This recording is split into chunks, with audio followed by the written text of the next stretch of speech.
Commander, you've received a new message at your private terminal.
Shepard, I mentioned when we met on Ilium that I was dying. It's called Kestrel syndrome. It's not communicable, but I have less than a year to live.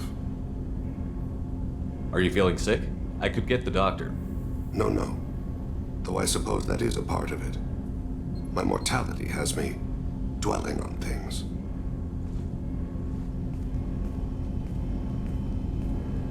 I had a family once.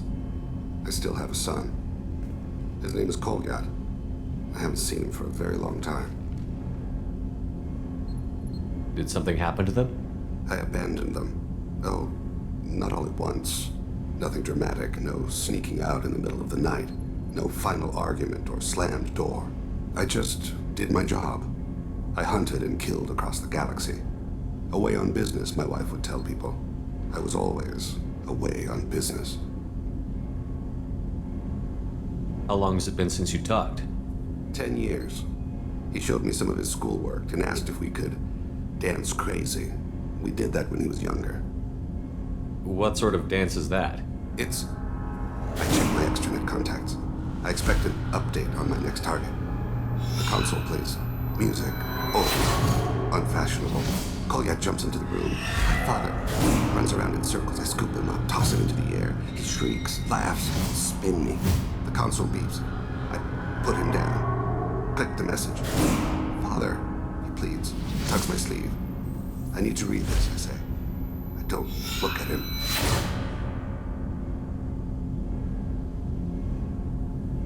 You never mentioned this before. Why now? When my wife departed from her body, I attended to that issue. I left Kolyat in the care of his aunts and uncles. I have not seen him or talked to him since. If we're talking about this, he must have contacted you. No, he didn't. But my condition... I've been judging my life, measuring what I've added and what I've taken away. I used my contacts to trace Kolyat. He has become disconnected. He does what his body wills. You'll have to explain that one to me. Disconnected. The body is not our true self. The soul is. Body and soul work as one in a whole person. When the soul is weakened by despair or fear, when the body is ill or injured, the individual is disconnected, no longer whole. What's wrong with him? Is he hurt? Something happened that should not have. He knows where I've been, what I've done. I don't know his reasons, but he has gone to the Citadel. He's taken a job as a hitman. I would like your help to stop him. This is not a path he should walk. You don't hire a raw rookie for a contract killing. I'm afraid someone may have seen we share a name and assumed we share skills. I don't know why he would accept the task. To be closer to you, maybe? That thought haunts me more than any other. Maybe he name-dropped you to get hired. It's possible, but I don't think so. It doesn't seem right. My name. He should not respect it. To be closer to you, maybe? That thought haunts me more than any other. Thane, I don't have your contacts and I don't have your tracking skills. Why do you need my help for this? I don't need your help. I want it. The last time I saw my son, they wrapped her body in sea vines, weighted it with stones.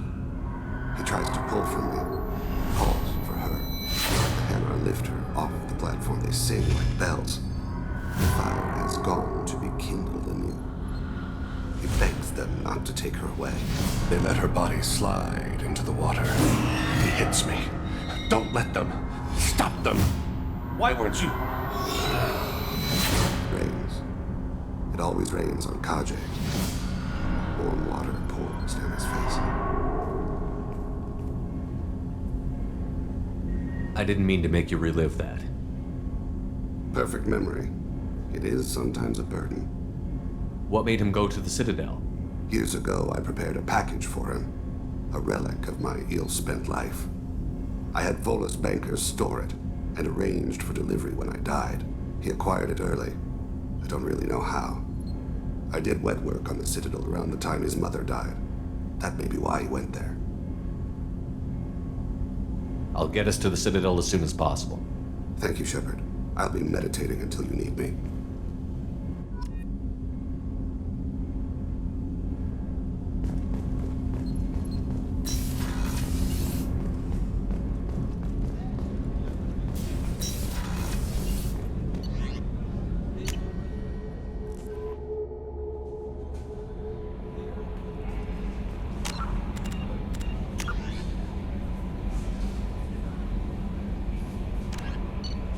The second speed, 50,000.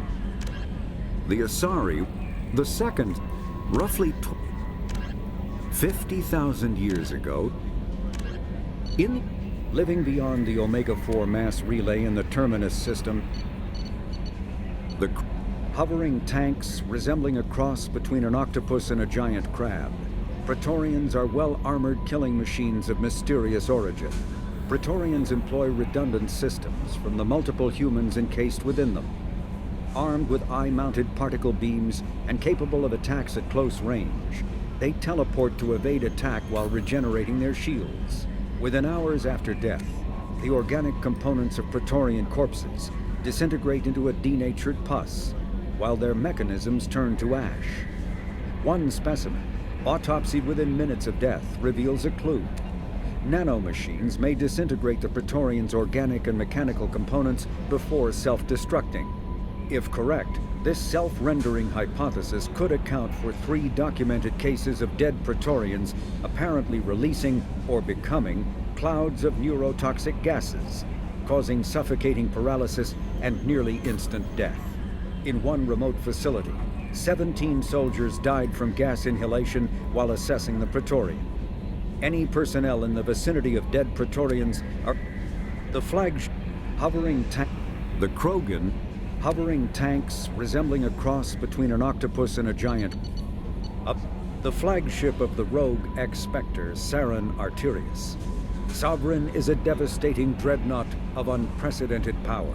At 2 kilometers long, Sovereign was believed to have been powered by a gigantic Element Zero core, the only energy source potent enough to land the massive vessel on a planet.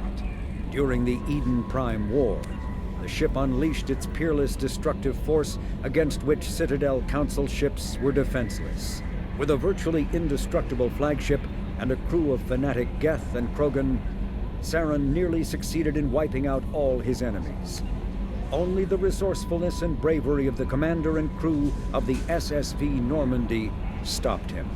The overwhelming power of Sovereign ignited bizarre speculation in tabloid media that the vessel was sent by extragalactic invaders, or was, despite indeterminate photographic evidence at best, a single giant robot. Some sources even claimed that Sovereign was alive. Such conjecture, however baseless, remains to this day. Although they resemble a mammal-reptile cross, the Vorcha have no terrestrial analog. They are humanoid in form, but Vorcha have clusters of non-differentiated neoblast cells, like those of Earth's planarian worms. Damaged Vorcha cells mature into specialized structures to alleviate injury or stress. Transformations include thicker skin following injury, lung adaptation for barely breathable atmospheres, and stronger cardioskeletal muscle under high gravity. Skull capacity and brain size do not change, and Vorcha rarely make more than one somatic overhaul. Vorcha assault each other frequently, causing their young to gain strength, intelligence, and resilience. As a result, Vorcha see inflicting and receiving pain as normal communication. Few Vorcha study professions, in part because their average life expectancy is only 20 years. Because Vorcha can eat and breathe nearly anything, they can live almost anywhere. But racism prevents them from integrating into most societies that dismiss them as vermin. They have few employment options beyond Krogan mercenary bands.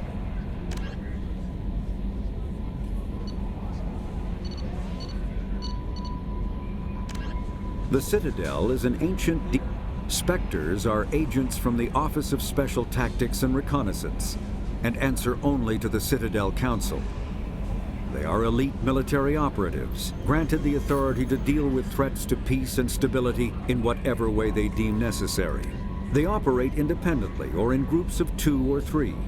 Some are empathetic peacekeepers, resolving disputes through diplomacy. Others are cold-blooded assassins, ruthlessly dispatching problem individuals. All get the job done one way or another, often operating outside the bounds of galactic law. The Spectres were founded after the Solarians joined the Council. For many years they operated in secrecy as backroom problem solvers. Only after the Krogan rebellions did their activities become publicized. Assignment of a Spectre is less contentious than a military deployment, but makes it clear that the Council is concerned about a situation.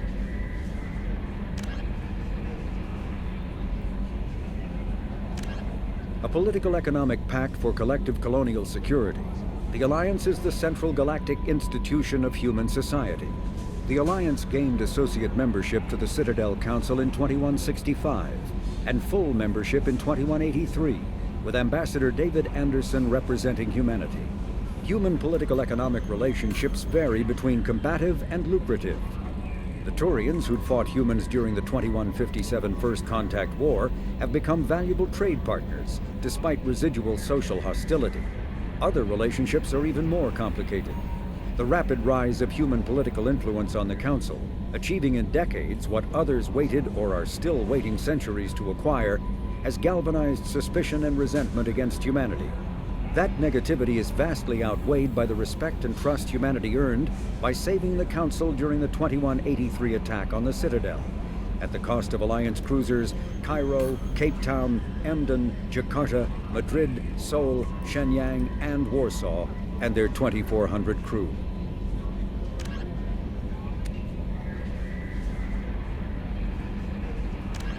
Immediately following the First Contact War, an anonymous extranet manifesto warned that an alien attempt at human genocide was inevitable.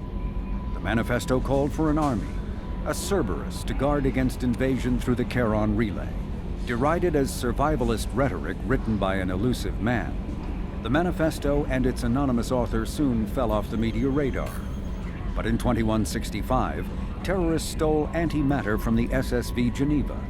The sole figure arrested named his sponsor Cerberus. Throughout the 2160s and 2170s, alleged Cerberus agents assassinated politicians, sabotaged starships bearing EZO, and conducted nightmarish experiments on aliens and humans. Denounced as human supremacist, Cerberus calls itself human survivalist. Counter-terror experts speculate Cerberus may have changed leadership with its recent shift to stockpiling ships, agents, and weapons. Whether he, she, or they, the elusive man hides his finances hidden behind shell companies. Few doubt he will kill anyone attempting to expose him. The reclusive tycoon calling himself the elusive man is a human nationalist focused on advancing human interests, whatever the cost to non-humans. The Citadel Council regards him as a fanatic, posing a serious threat to galactic security. A mysterious maverick, to say the least, the elusive man heads the Cerberus network. Dubbed the Elusive Empire by investigators, Cerberus is an allegedly untraceable syndicate of private intelligence agencies, biotics laboratories, engineering and scientific research teams, and lucrative front companies. Branded a terrorist and seditionist organization by authorities, Cerberus is the only human power base other than the Terra Firma Party, strong enough to embarrass, if not threaten, the Council and its human representatives. Founded by notorious Batarian slaver Solum Dulcera, the Blue Suns began as a Skyllian Verge protection racket, providing genuine protection from slavers and pirates. Eventually captured by the Systems Alliance Navy, Dulcera beat almost 24 charges to be convicted on a single count of conspiracy. The slaver benefited from the tutelage of cellmate and brilliant con artist Bernard Legitz Ledger. Upon release 5 years later, Dulcera incorporated Blue Suns as a legal security agency. Today, the Blue Suns boast a galaxy-wide force of Batarians, Turians, humans, and Krogan. Each deployment is backed by a logistics corps, selling everything from heavy weapons to shaving cream. Despite claims that Blue Suns sells its captives as slaves, no Blue Suns employee has ever been convicted on such charges. Many Blue Suns members sport the company logo in tattoo form, removed during assignments and reapplied at mission end. Brainchild of Asari Commando Jonas Sideris, Eclipse was incorporated as a proactive security company. Influenced by Asari and Solarian military doctrine, Eclipse specializes in sabotage, assassination, and personal and organizational security. Although Citadel governments regard the corporation with suspicion, it's embraced in the Skyllian Verge and Terminus systems. Early on, Sideris sought government contracts to establish market share against the better established Blue Suns. Her agency scored a galactic PR coup by retaking several space stations captured by the Anhur People's Liberation Army and neutralizing its leaders, a victory Eclipse's marketing department never ceases trumpeting. Based on Omega Station, Eclipse controls nearly 20% of the asteroid's real estate. Its services range from mech repair to open warfare, although assassination is reserved for meeting wider, longer-term company goals. For instance, preemptive strikes against pirates, rather than murdering spouses for insurance money. Despite numerous reports, Eclipse denies sabotaging or kidnapping business rivals. Originally a small Terminus Systems Vorcha gang, the Blood Pack was transformed into a legion by visionary Krogan battlemaster Gunnar Rang. Exiled for striking a female in anger, Rang obsessed over reclaiming his lost status. Leading the Vorcha Pack as a pirate crew, Rang cultivated recruits and infamy for a decade before incorporating his fighters as a security company across the Skyllian Verge. His notoriety ensured his initial public offering for investors made him rich beyond most Krogan's dreams. Rang returned triumphantly to his clan, rallying elders, Krogan hordes, and their firepower and biotic support toward professional violence in the Terminus systems. Banned from Citadel space, the Blood Pack bribes its way through spaceports into armed conflicts across the galaxy. Priding themselves for accepting otherwise untouchable contracts, the Blood Pack rejects bodyguarding and security in favor of cases requiring minimal oversight and maximal violence.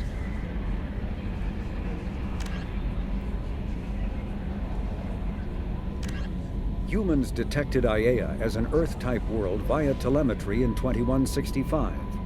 After probe surveys indicated life, lush vegetation, ample fresh water, and breathable air, the Alliance upgraded the planet to a garden world colonization priority.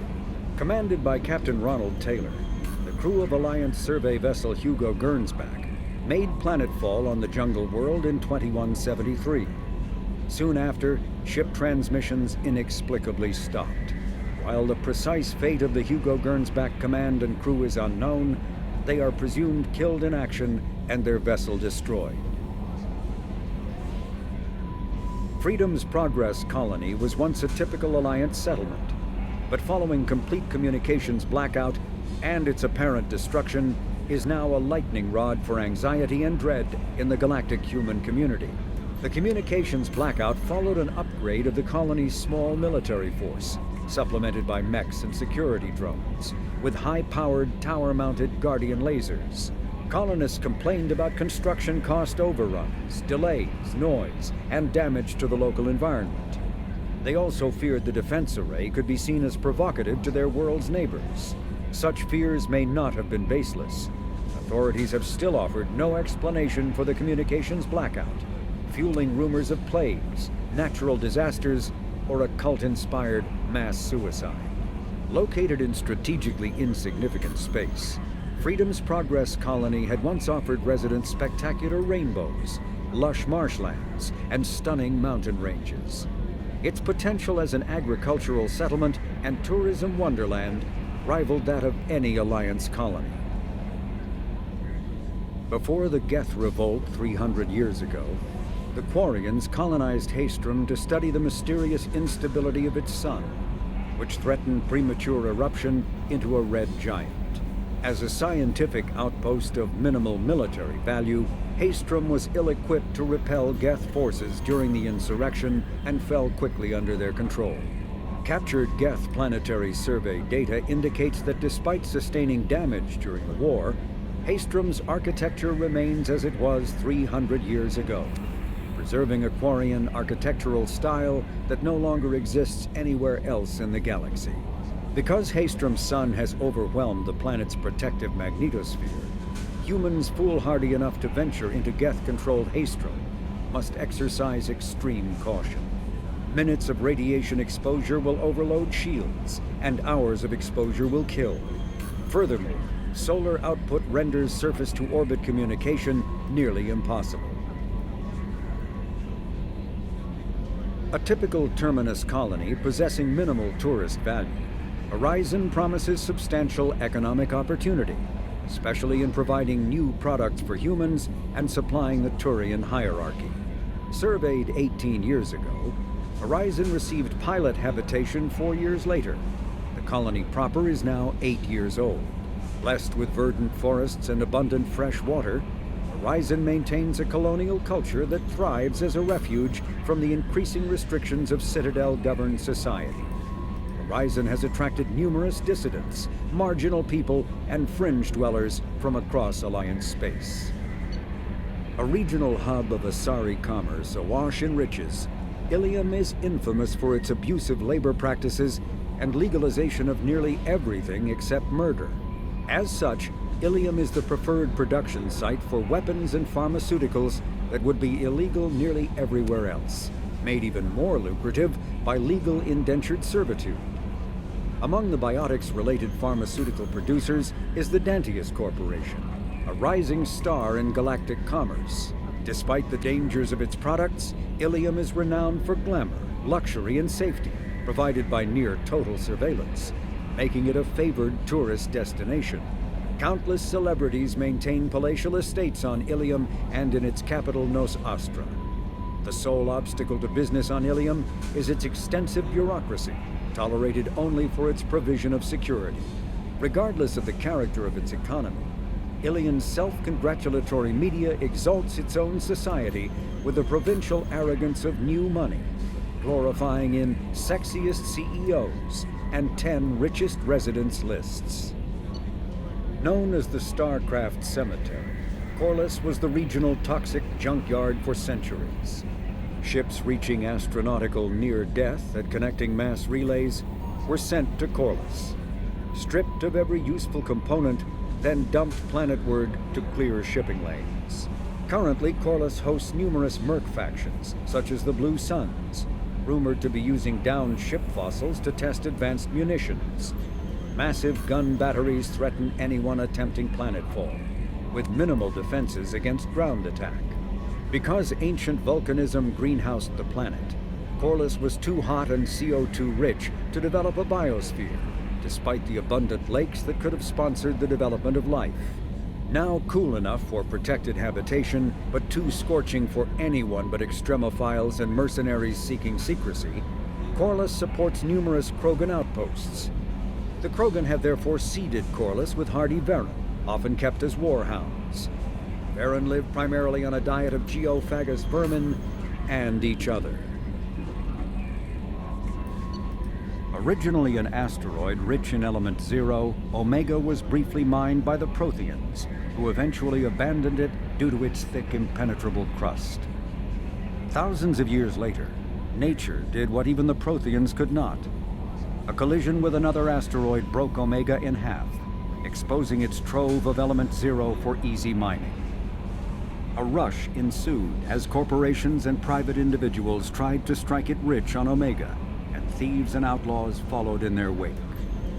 As space became tight, construction of processing facilities extended vertically from the asteroid, creating Omega's jellyfish-like silhouette. To prevent future collisions, the station is ringed with enormous mass-effect field generators that redirect incoming debris. Today, Omega is a major hub of narcotics, weapons, and EZO trafficking, without even a pretense of civilian government or military control. Only mercenary groups have been able to instill a limited order. The most ruthless is an Asari syndicate run by the notorious Arya T'Loak. Choked by the hypergrowth of non-native plant species, Pragia serves as a galactic reminder about the imperative for careful regulation during colonization. 2 centuries ago, Batarian agribusiness chose uninhabited Pragia as their empire's breadbasket. Colonization authorities introduced non-native, industrially mutated plants that flourished in the world's fertile volcanic soil. Synergizing with Pragia's natural geothermal conditions and chemotropic microbes, the imported species soon became a nightmare. Mutant strains of poisonous and even carnivorous plants arose, overgrowing colonies in days instead of years, and causing the Batarians to abandon their holdings. Because the planet's small animal population is insufficient to check its plant growth, Alliance ecologists predict soil exhaustion in 400 years. Due to its relative isolation and lack of population, Pragia has become a regional haven for drug runners, weapons smugglers, pirates, mercenaries, terrorists, and intelligence agents seeking secrecy. The Krogan homeworld boasts extreme temperatures, virulent diseases, and vicious predatory fauna. Around 1900 BCE, the Krogan discovered atomic power and promptly instigated many intraplanetary wars, sending Tuchanka into a nuclear winter. With most of their industrial base destroyed, the Krogan entered a new dark age, and warring tribal bands dominated. Populations remained low for the next 2,000 years. First contact with the Solarians made resurgence possible. Krogan brought to less hostile planets bred exponentially and returned to reconquer their home. They built vast underground shelters to shield themselves from surface radiation, which proved prescient during the Krogan rebellions, when many of them isolated themselves in a vain attempt to avoid the genophage. Convinced they could outbreed the genophage, they transmitted it into more than 90% of the sealed bunkers. Today, Tuchanka's population is sharply limited, and while individual Krogan are long-lived, the genophage ensures few replacements.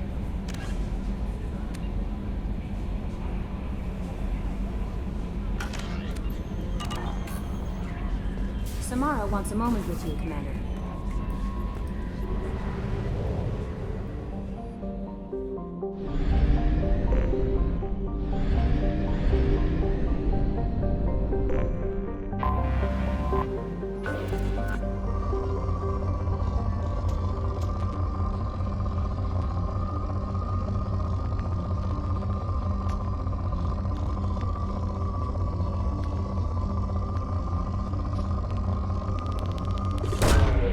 Probe launched.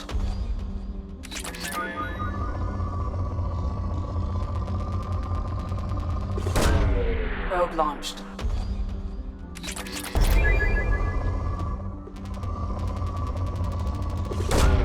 Probe launched.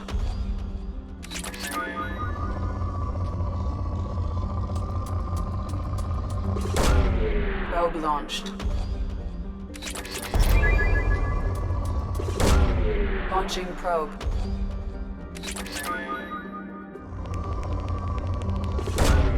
Probe launched.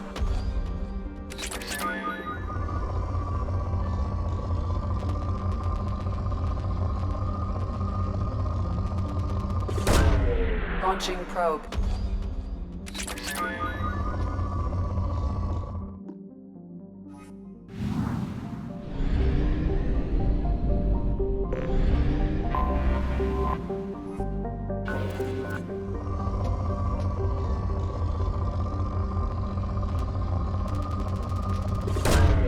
Launching probe.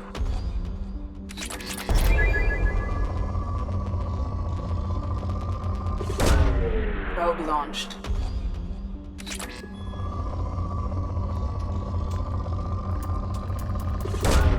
Launching probe.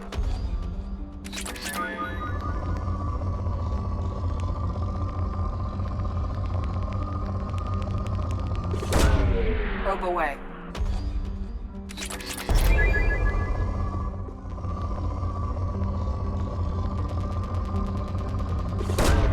Launching probe.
Also, according to CSEC, a Drell recently passed through customs. The CSEC office may have more information. I'm sorry, sir, but I'll need you to remove any biotic amp you might be wearing. What? Can I help you, sir? It's been a couple of years since I passed through here. Security seems to have tightened a bit. After the Geth attack, there was a review of security protocol. A few minor changes were made to reduce the risk of Geth infiltration. We apologize for the inconvenience. Thanks for your time. Next.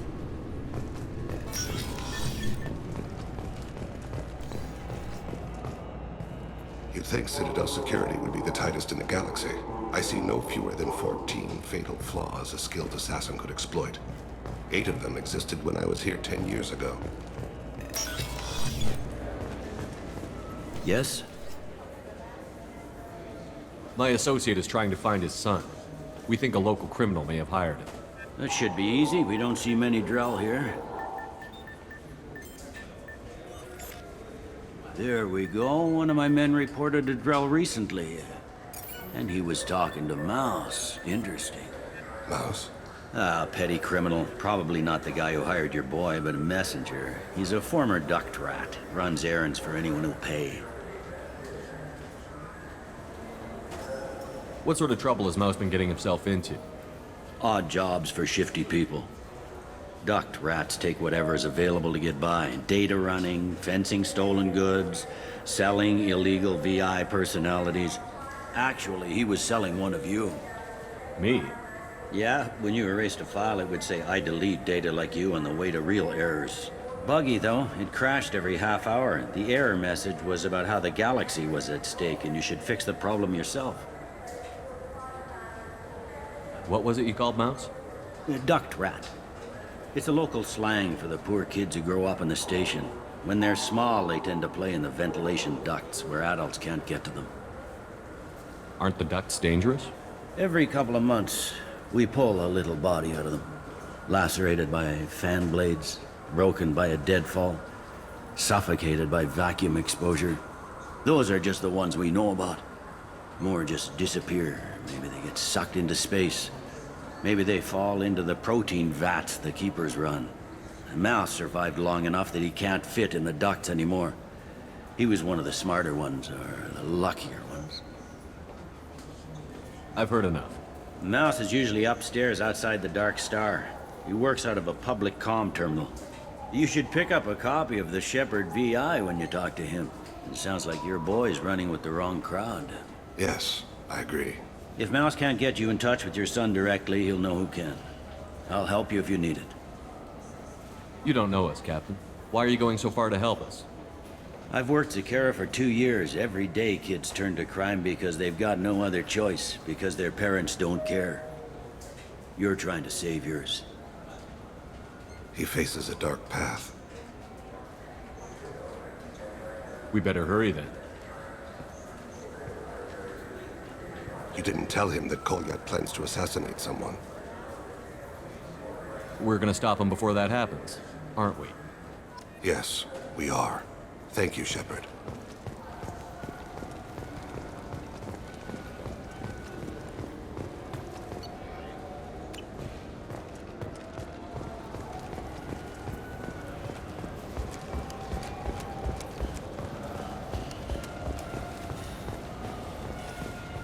You think there's any place on board we could buy a fish? They don't like live animals on the Citadel. Wasted life support capacity, they said.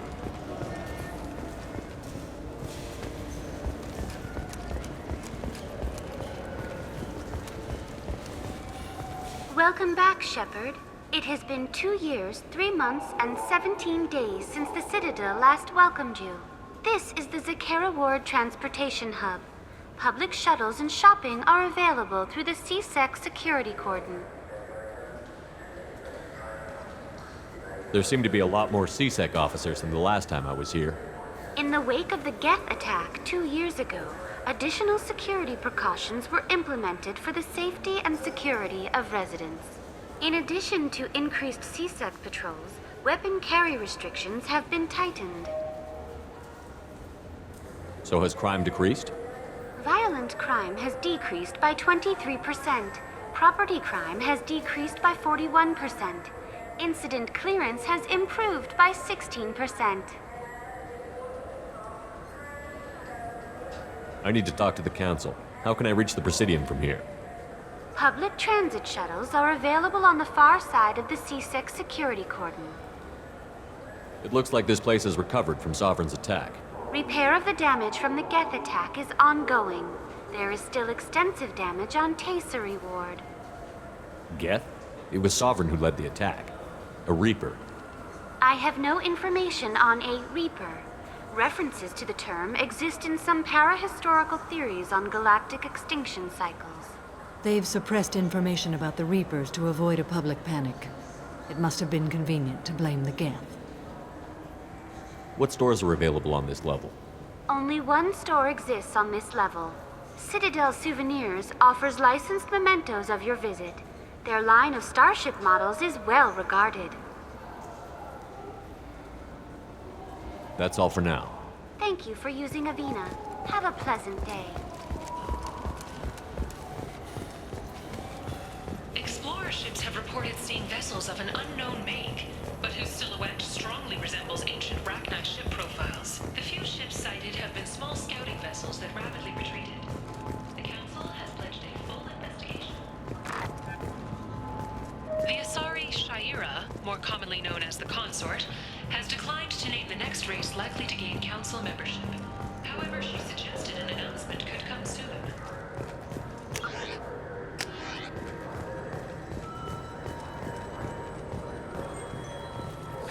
Greetings, Earthclan. You will find many excellent ships for sale here. Only slightly used, yes.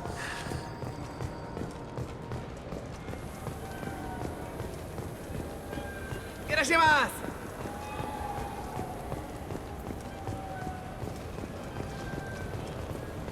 I just got a refund and You could really go for a Tupari sports drink, couldn't you?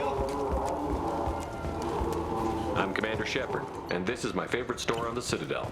I trust you, Michael. What medical upgrades do you want to get for him? I don't know. Maybe we should ask random people on the street what they think.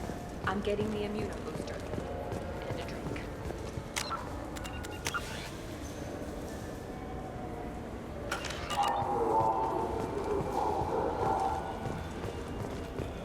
I'm Commander Shepard, and this is my favorite store on the Citadel.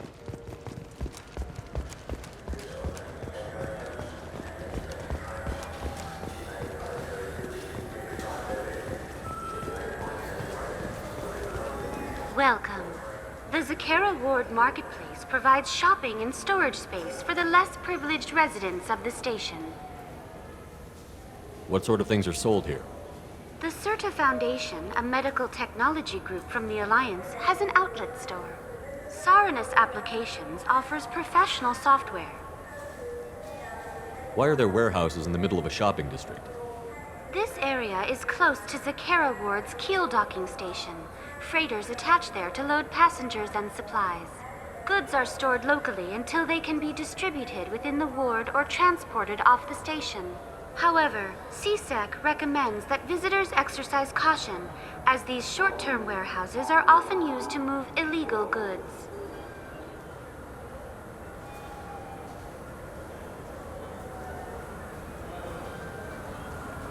This area looks a little run down. I take it the people here aren't very well off? Inhabitants of the wards typically have less income than those in the Presidium. And here I thought the Citadel was some sort of utopia. The recorded histories of all sapient species suggest that in every society, resources are not evenly split between members. There must be some way to solve the problem. Asari futurists believe poverty cannot be eliminated without cornucopia technology, which will create anything the user desires. Such technology is unknown outside of science fiction literature. A pleasant dream. But technology can't cure greed. Whoever owned this cornucopia would certainly restrict its use. That's all for now. Thank you for using Avina. Have a pleasant day.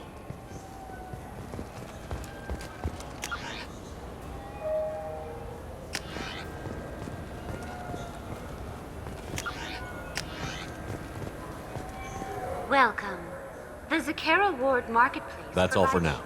Thank you for using Avena. Have a pleasant day.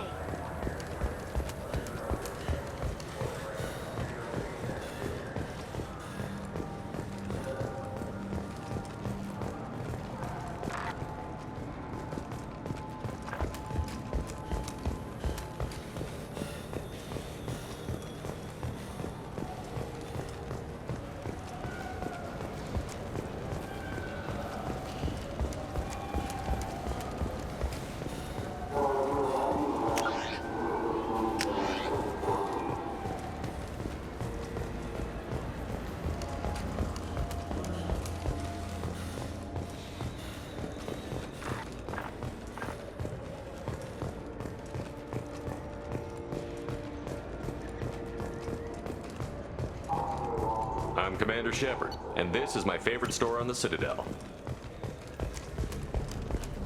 Yeah, I can get that. No problem. Well, look. Do you have an account with us? If you open one, we have a special this month. You can download a game free. Yeah, sure. I can get you 2 cases by the end of the day. You mouse? What are you... Oh, shit. Krios. I thought you were retired. Commander Shepard? I thought you died. What do you want with me? Be still, Mouse. You can change your pants in a moment. How do you know Thane? Krios? He didn't... If he didn't say nothing, I ain't either. When we heard the name, I didn't think it could be the same Mouse. He was a contact on the Citadel when I was active. He and some other children would gather information on my targets. You put children in danger to spy for you? Children, the poor. My people's word for their kind is Dralafa, the ignored. They're everywhere, see everything, yet they are never seen. You gave another Drell instructions for an assassination. Who's the target? I don't know. I didn't ask. Because the people I work for, they can make me disappear. I'd like to help you, Krios. You always done right by us, but I ain't gonna die for you. Look, you know Thane. He wouldn't ask if it wasn't important. Do it for him. I want to. He was always nice to us. But these people ain't nice, Krios. Nobody's gonna know you talked to us. Mouse, I swear that you won't be named. All right. He came with that hollow you took of me.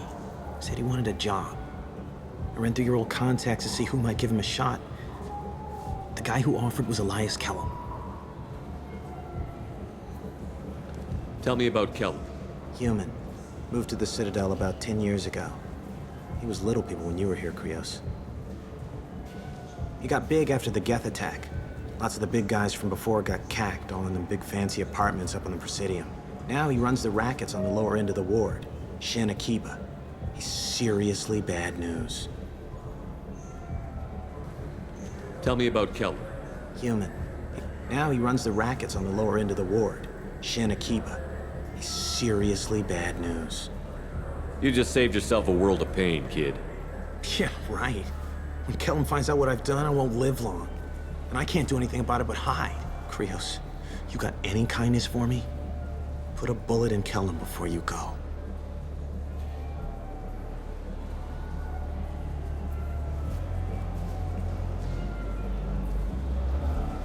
That couldn't have been easy. Mouse knew more about my life than Kolyat ever did.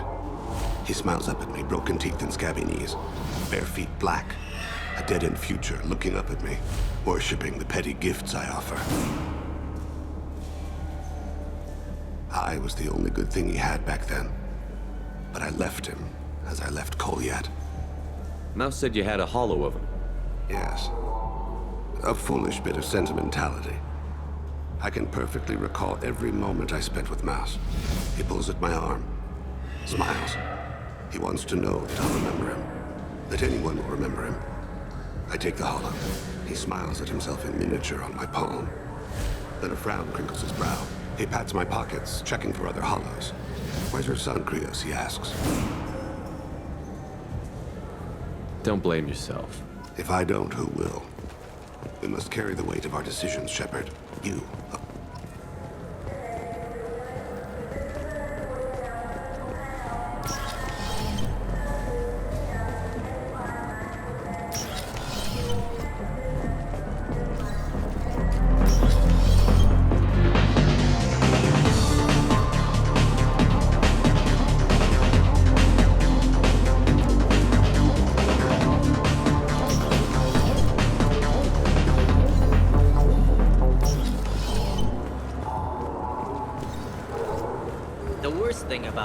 Internet games is when some Batarian comes on and insists on speaking his own language without auto-translation.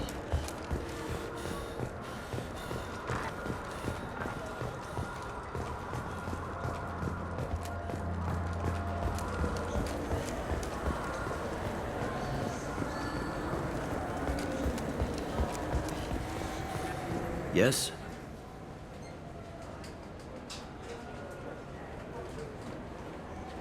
Can we talk about my associate's son? You talked to Mouse? Did you get the name of the guy he's working with? Elias Kellum. Kellum? Shit. Look, this is awkward. Kellum and I have an agreement. He doesn't cause too much trouble and buys tickets to the C-Sec charity ball from me. In return, I ignore him. He pays you off. You were eager to help us before. What about now? Is it too inconvenient? I said I'd help. It's just there'll be repercussions if I don't handle it right. He and I give each other space. It keeps the peace. I'll get some of my people to bring him in and set him up in a private room. You can interrogate him yourself. I'll stay out of sight, and if I'm lucky, Kellum will believe that I had nothing to do with it. Bring him in. We might not have much time. I'll make it happen. Wait here.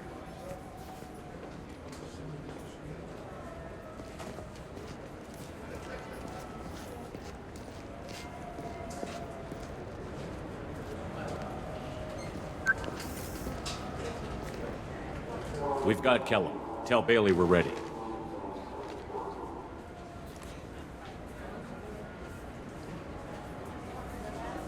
He'll expect me to get him out of this. Not today, I think.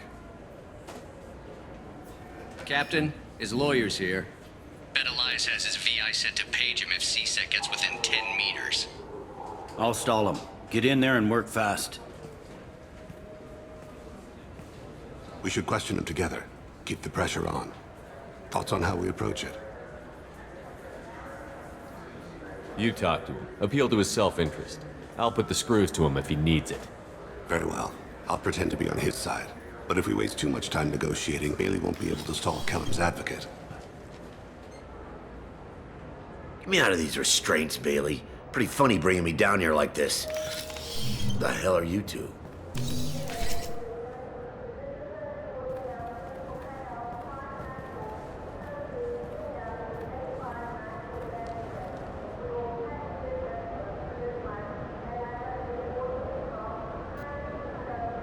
Bailey has nothing to do with this. We just want a few answers. Off the record. Off the record in a C-Sec interrogation room? Sure. You hired an assassin. Who do you want dead? I want to see my advocate. Your advocate hasn't arrived. We're trying to find him. I'm not saying a damn word until he's here. You two are in way... Pay attention, Mr. Kellum. That wasn't a good idea, kid. That is gonna cost you. Control your temper. We want him to talk. Sorry. My associate gets a little excited during interrogations. Hit me again, asshole. Every punch is another credit in my pocket. Works for me. No! Do you know what I'll do to you when I get out of here? Keep it up, tough guy. You'll leave in a bag. Go to hell.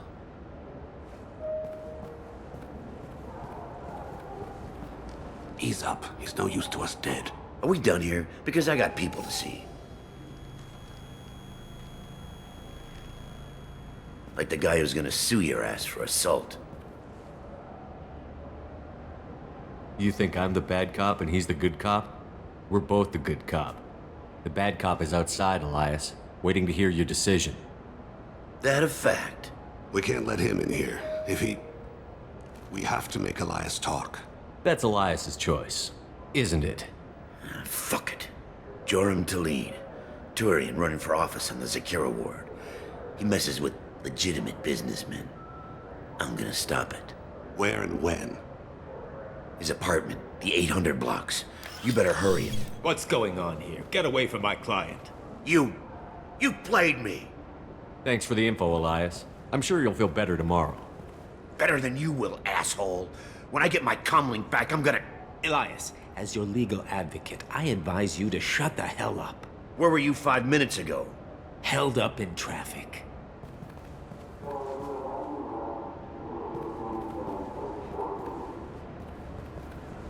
What's the story? Why'd Kellum hire the boy? Assassination. A Turian named Joram Talid. You know him? Joram? Yeah. You might have seen his posters around. He's promising to end organized crime on the ward. Thing is, his message is all mixed up in race politics. He's anti-human.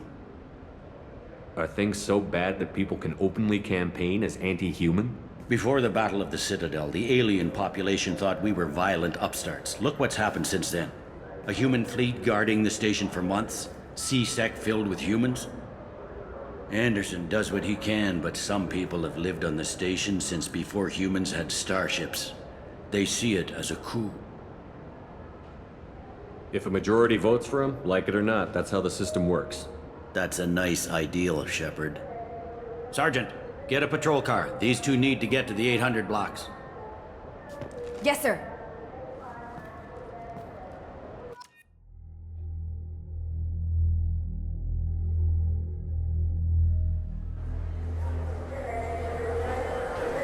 There he is. How do you want to play this?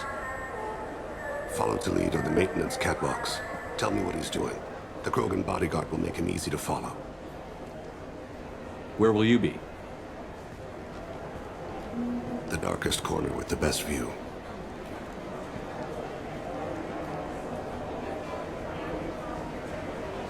Amon Kira, Lord of Hunters. Grant that my hands be steady, my aim be true, and my feet swift. And should the worst come to pass, grant me forgiveness.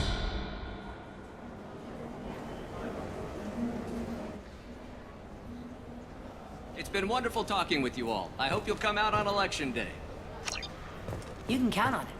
Show the humans they won't get their way. Ha! Thanks. Just remember, it's not all about the humans. I'm on him, Thane. He's talking to some voters. Understood. You're in position? Yes. It's been wonderful talking with you all. I hope you'll come out on Election Day. I'm following.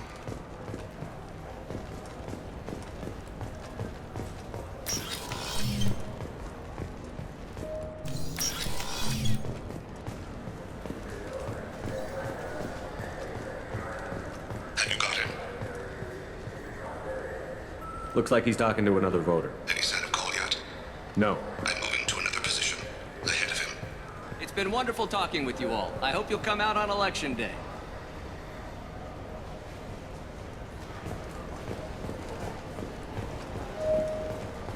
No problem so far.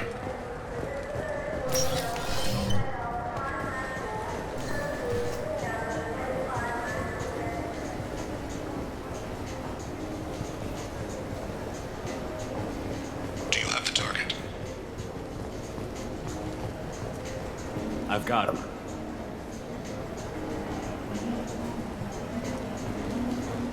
Target in sight.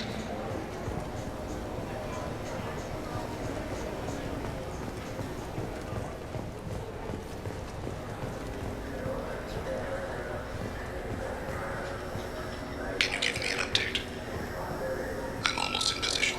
He's letting the bodyguard do all the work. That lets him deny involvement.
of his guards is talking to the bartender. Looks like a shakedown. Target in sight.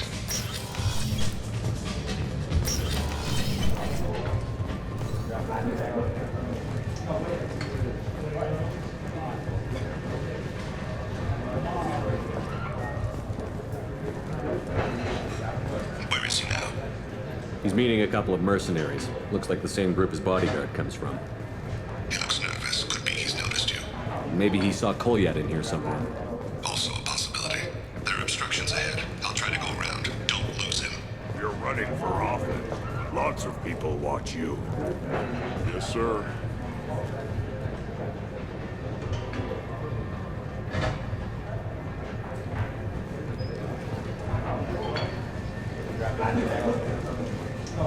I see him.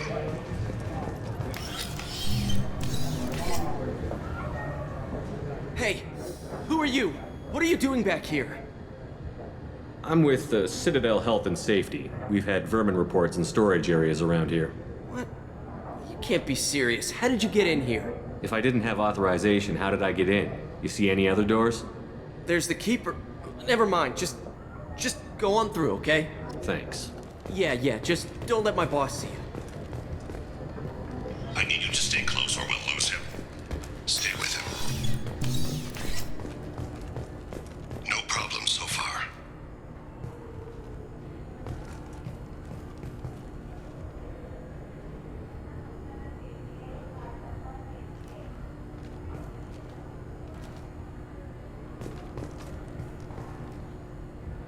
Target in sight.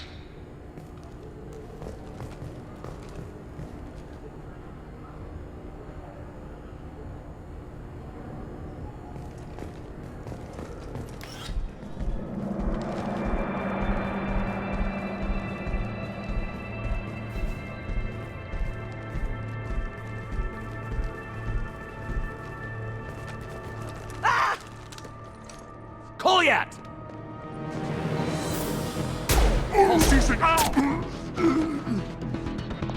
Thane! I saw.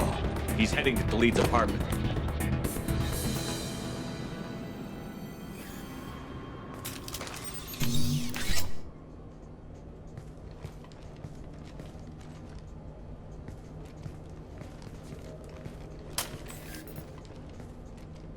Kolyat. This is a joke.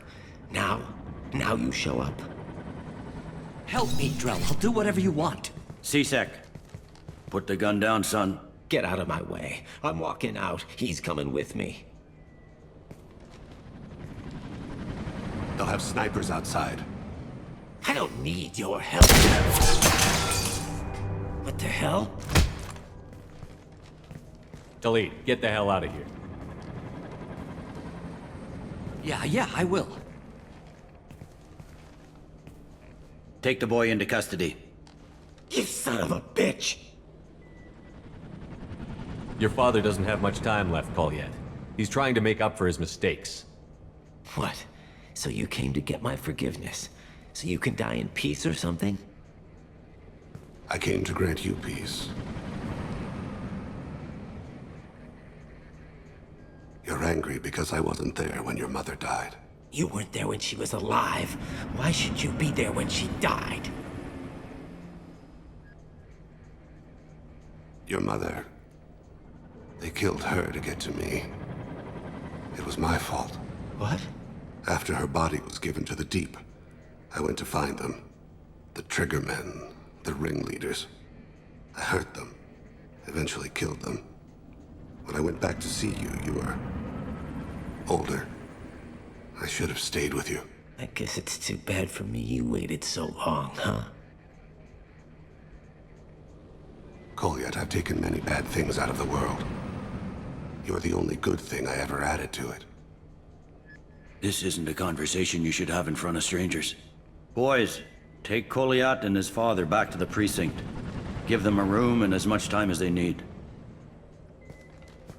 I'm surprised you're letting him do that. You think he's the only man who ever screwed up raising a son? I have to get back to the precinct. Come on, I'll give you a lift.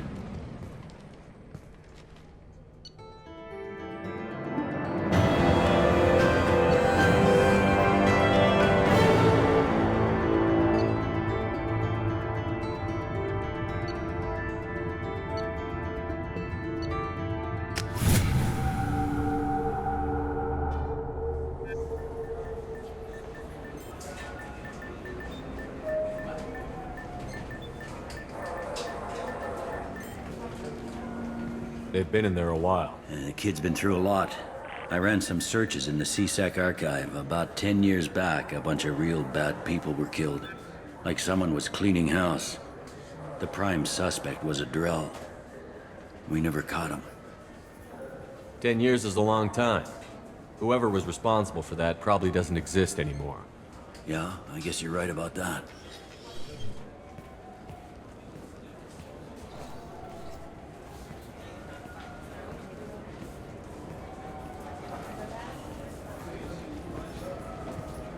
How'd it go? Our problems they aren't something I can fix with a few words. We'll keep talking, see what happens.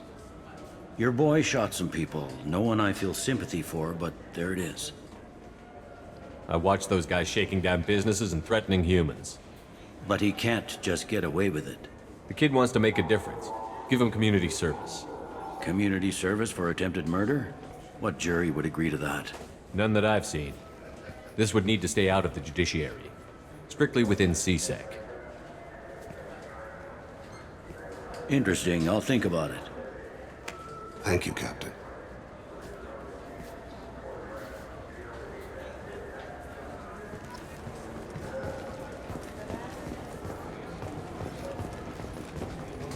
Yes? I should be going. You need anything else, let me know.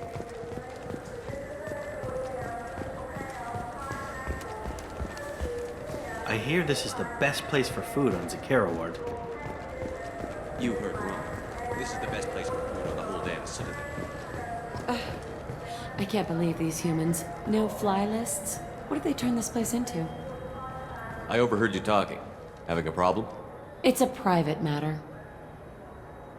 Oh? Is that why you're sitting here in public, whining loud enough for anyone walking by to overhear? Fine. You want to know?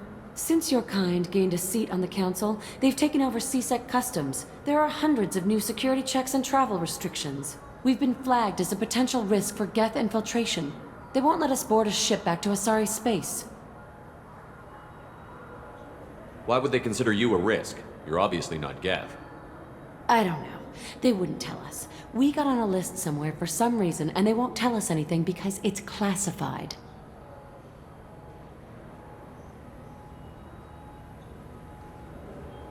Who won't let you board a ship?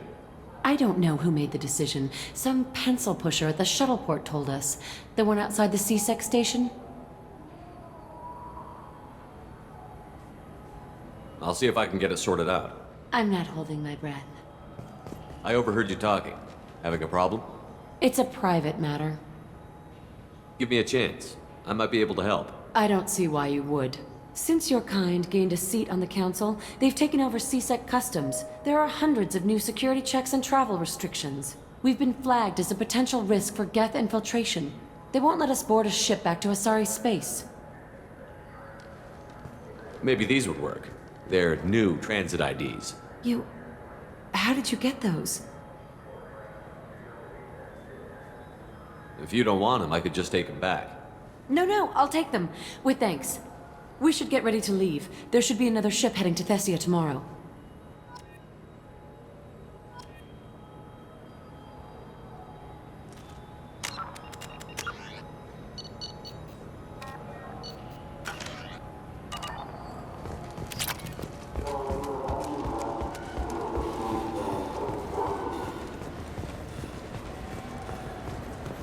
Yes? I should be going. You need anything else, let me know.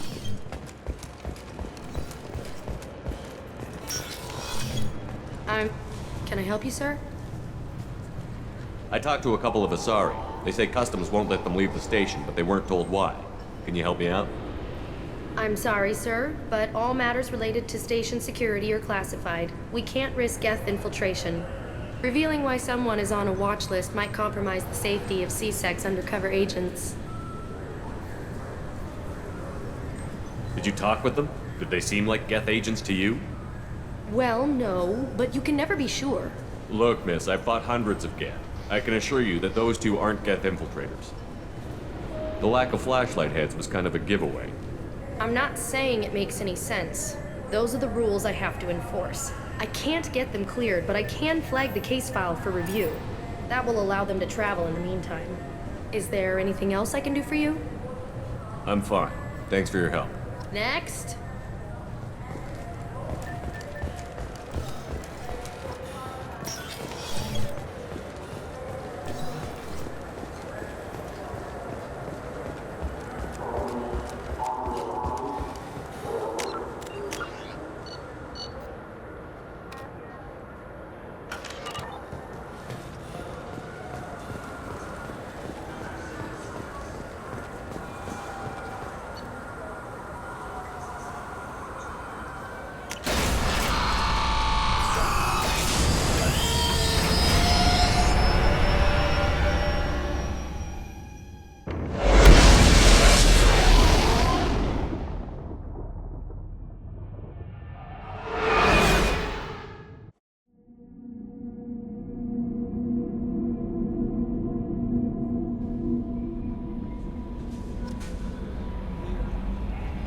Samara wants a moment with you, Commander.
Samara wants a moment with you, Commander.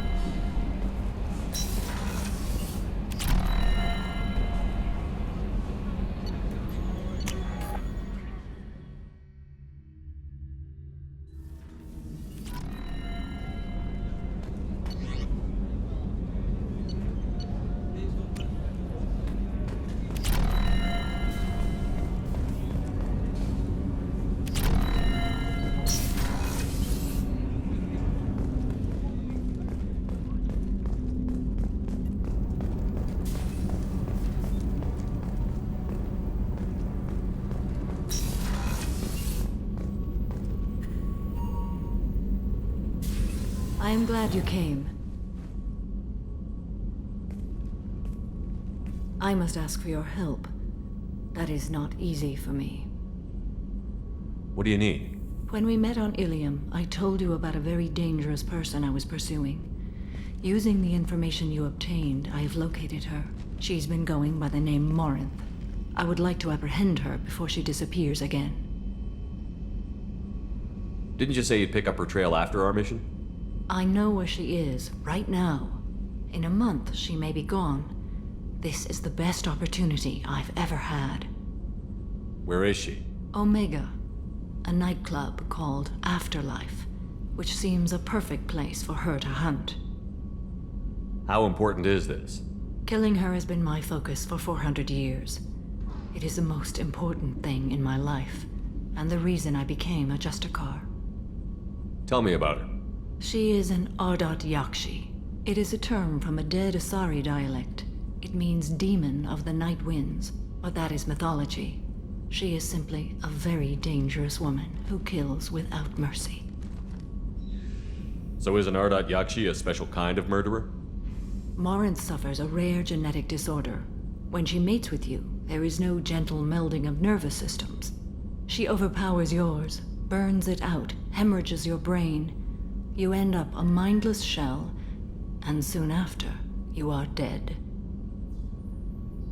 Why isn't this ever mentioned in Asari literature or art? When we were primitive, there was much fascination with Ardat Yakshi. Some cultures worshipped them as gods of destruction. Now the Asari have a place in the galaxy, and they don't wish this defect to be widely known. As far as I know, only 3 exist today. 2 chose a life of seclusion. The 3rd ran. Morinth.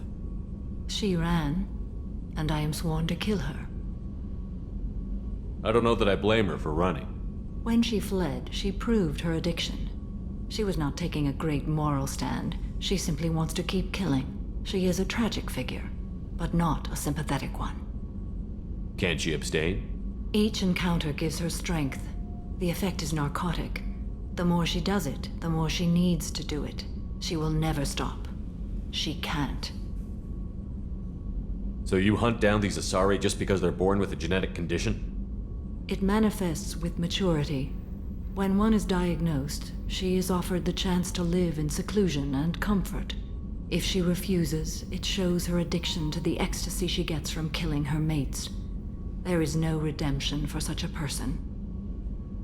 They have to choose between prison and death? It is an addictive condition. Remember how adaptive we are.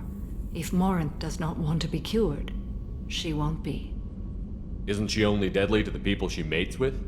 Each time she kills, she becomes stronger, smarter, and faster. And she's been doing this for 400 years.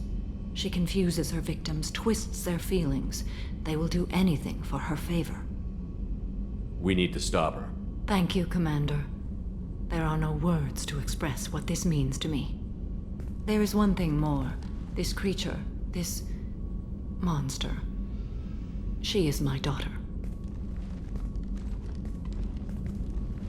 You said this is genetic. How many children do you have? 3. And 3 Ardat Yakshi are in existence today. It is as it sounds. Morinth was always the wild one. She was happy and free, but selfish. I cannot imagine what this is like for you. I do not want pity, Shepard. I do not accept it. My daughter's condition is my fault, and my redemption lies in killing her. Do not pity me. Simply understand my situation. How did all this happen? I spent my youth on the move, adventuring. I killed people, mated with them, or just danced the night away. I learned so much, experienced so much, and then my matron days came. I could finally sit back, bask, and enjoy my family. But in one moment, it was all taken away. It sounds terrible. I sat in a med lab while a nearsighted doctor droned at me, and I learned that nothing was as I thought it would be. I gave up all that I possessed. I own nothing, claim nothing. All my knowledge will die with me. Now my purpose is to destroy my own children. Those moments change you. And I've hundreds of years left to live with that. I say too much. Forgive me. Help me find my long-lost daughter. And kill her. We'll go find Morinth.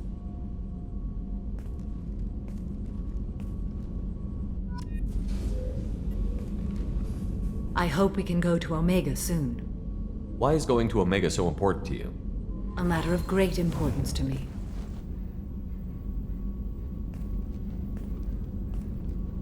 My daughter is an Ardat Yakshi, a monster, a killer.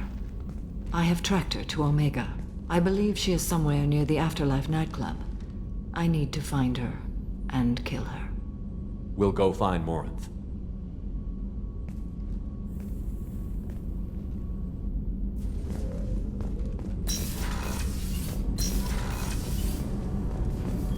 Shepard, the men's restroom is on the port side of the ship.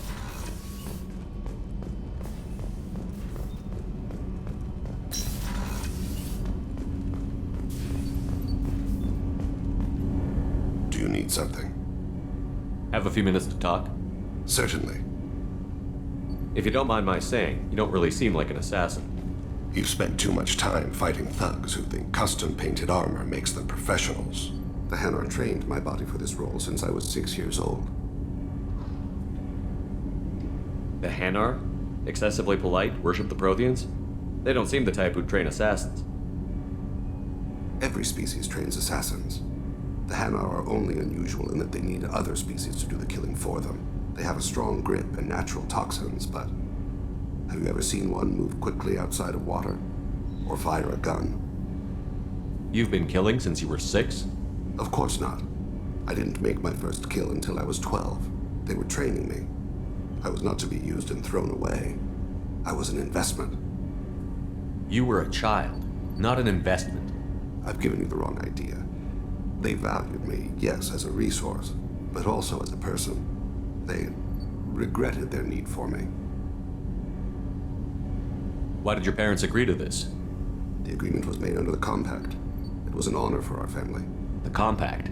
We live on the Hanar homeworld because they rescued us.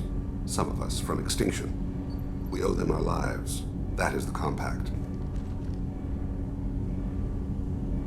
What exactly are the terms of the Compact? There are many things the Hanar can't do, even with mechanical aid. They ask Drell to assist them. This can't be legal. They made your whole race into slaves. Don't insult me, Shepard. Anyone can refuse to serve. Few do. We owe our existence to the Hanar. We are proud to repay the debt. The way you describe it, the Hanar sound like weaklings. Out here, they are. But if you could see them in the encompassing, the oceans of Kaje, you would see them differently. The stream of silver in the dark, looping, diving. So fast the eye can't follow. Laughter like the squeals of a child vibrates the water. They fly over the black of the seabed like birds, plumed with the light of heaven. Why was your race going extinct? Overpopulation. That must sound trite to you. Humans developed mass effect drive before the problem became acute. Our homeworld, Rakana, had few resources.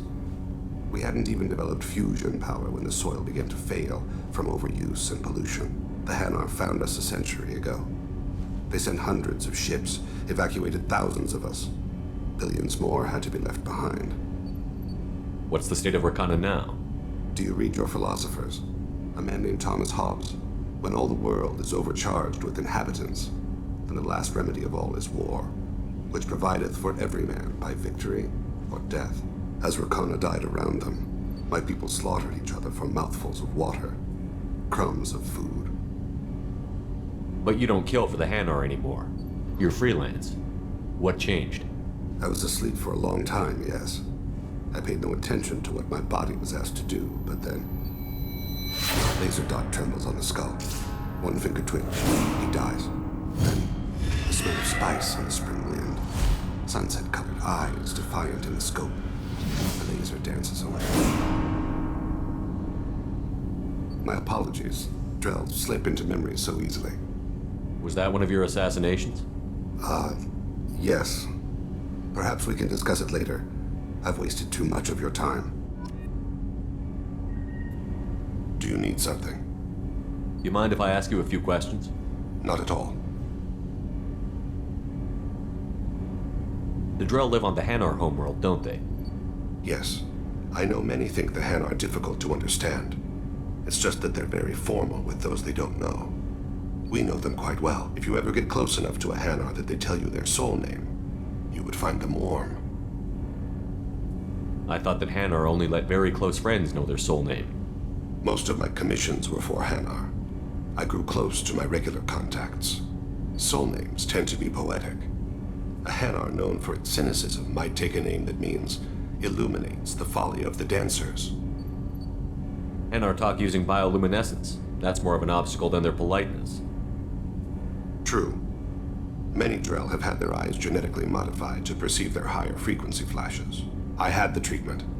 I can't tell the difference between a dark red and black, but I can see ultraviolet light as a silver color. When you pray for the wicked, who exactly are you praying to? That depends on the circumstance. To find my target, I speak with Emankira, Lord of Hunters. When I act to defend another, Arashu, Goddess of Motherhood and Protection. And when I have taken my target, I speak with Kalahira, Goddess of Oceans and the Afterlife. I didn't know that Drell had many gods. It's one of our older beliefs. Many embrace the Hanar and Kindlers now, or the Asari philosophies. The old ways are dying. There are so many ways to interpret one's place in the universe. Who needs the wisdom of our ancestors? The younger generations don't believe they can help us fathom genetic engineering, orbital strikes, or alien races. Oceans and Afterlife don't seem to have much in common. Consider, the ocean is full of life, yet it is not life as you and I know it. To survive there, we must release our hold on land, accept a new way to live. So it is with the death. The soul must accept its departure from the body. If it can't, it will be lost. We need to have the best equipment possible to take on the Collectors. Do you have any leads I could chase down? I've already upgraded the Normandy's exploration probes. I have no additional suggestions. There's something else I'd like to talk about. Ask. Do you mind if I ask you a few questions? Not at all. I should go. I shall return to my meditations.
messages for you, Commander.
Launching probe.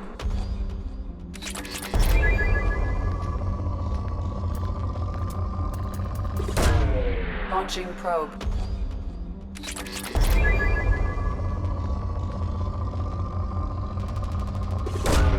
Launching probe.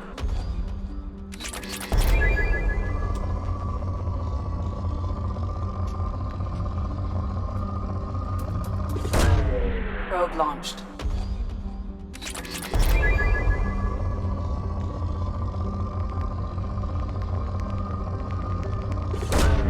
Launching probe.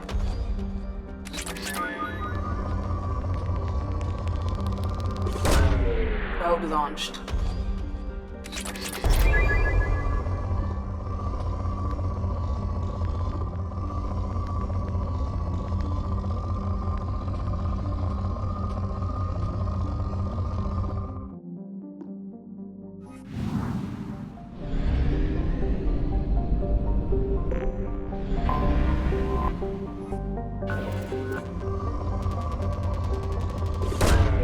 Probe launched.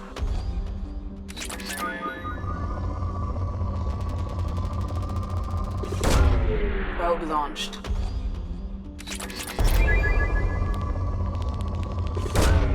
Probe launched.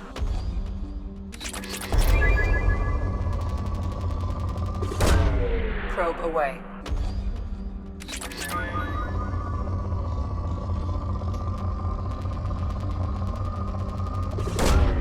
Probe launched.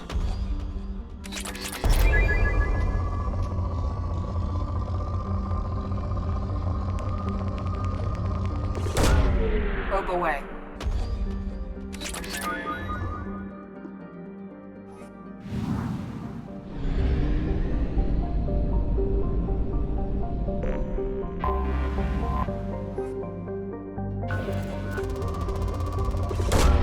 Launching probe.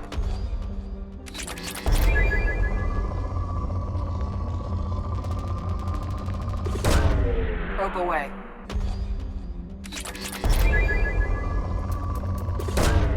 Probe launched.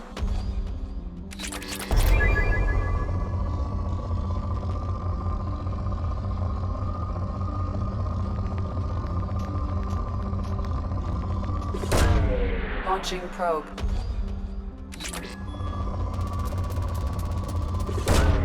Probe away.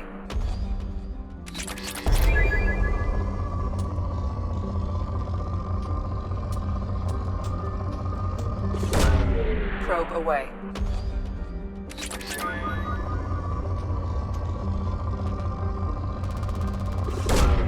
Launching probe.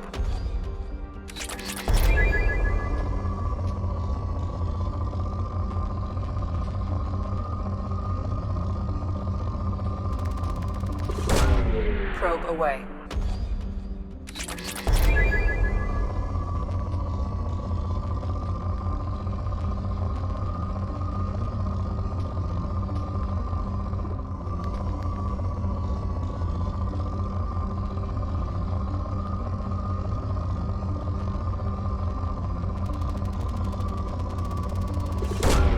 Launching probe.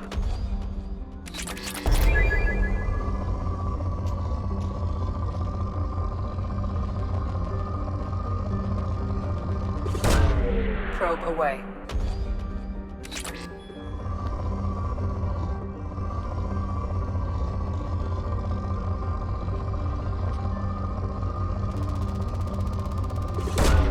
Probe away.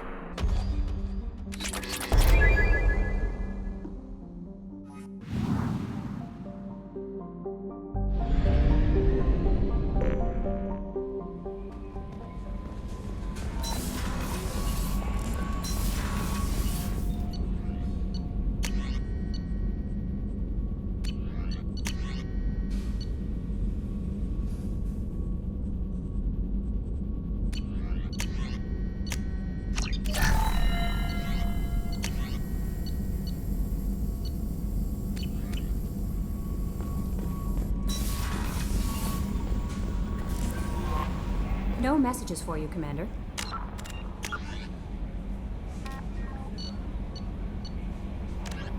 Asari-made Solaris armor can resist even the tremendous heat and kinetic energy of starship weapons.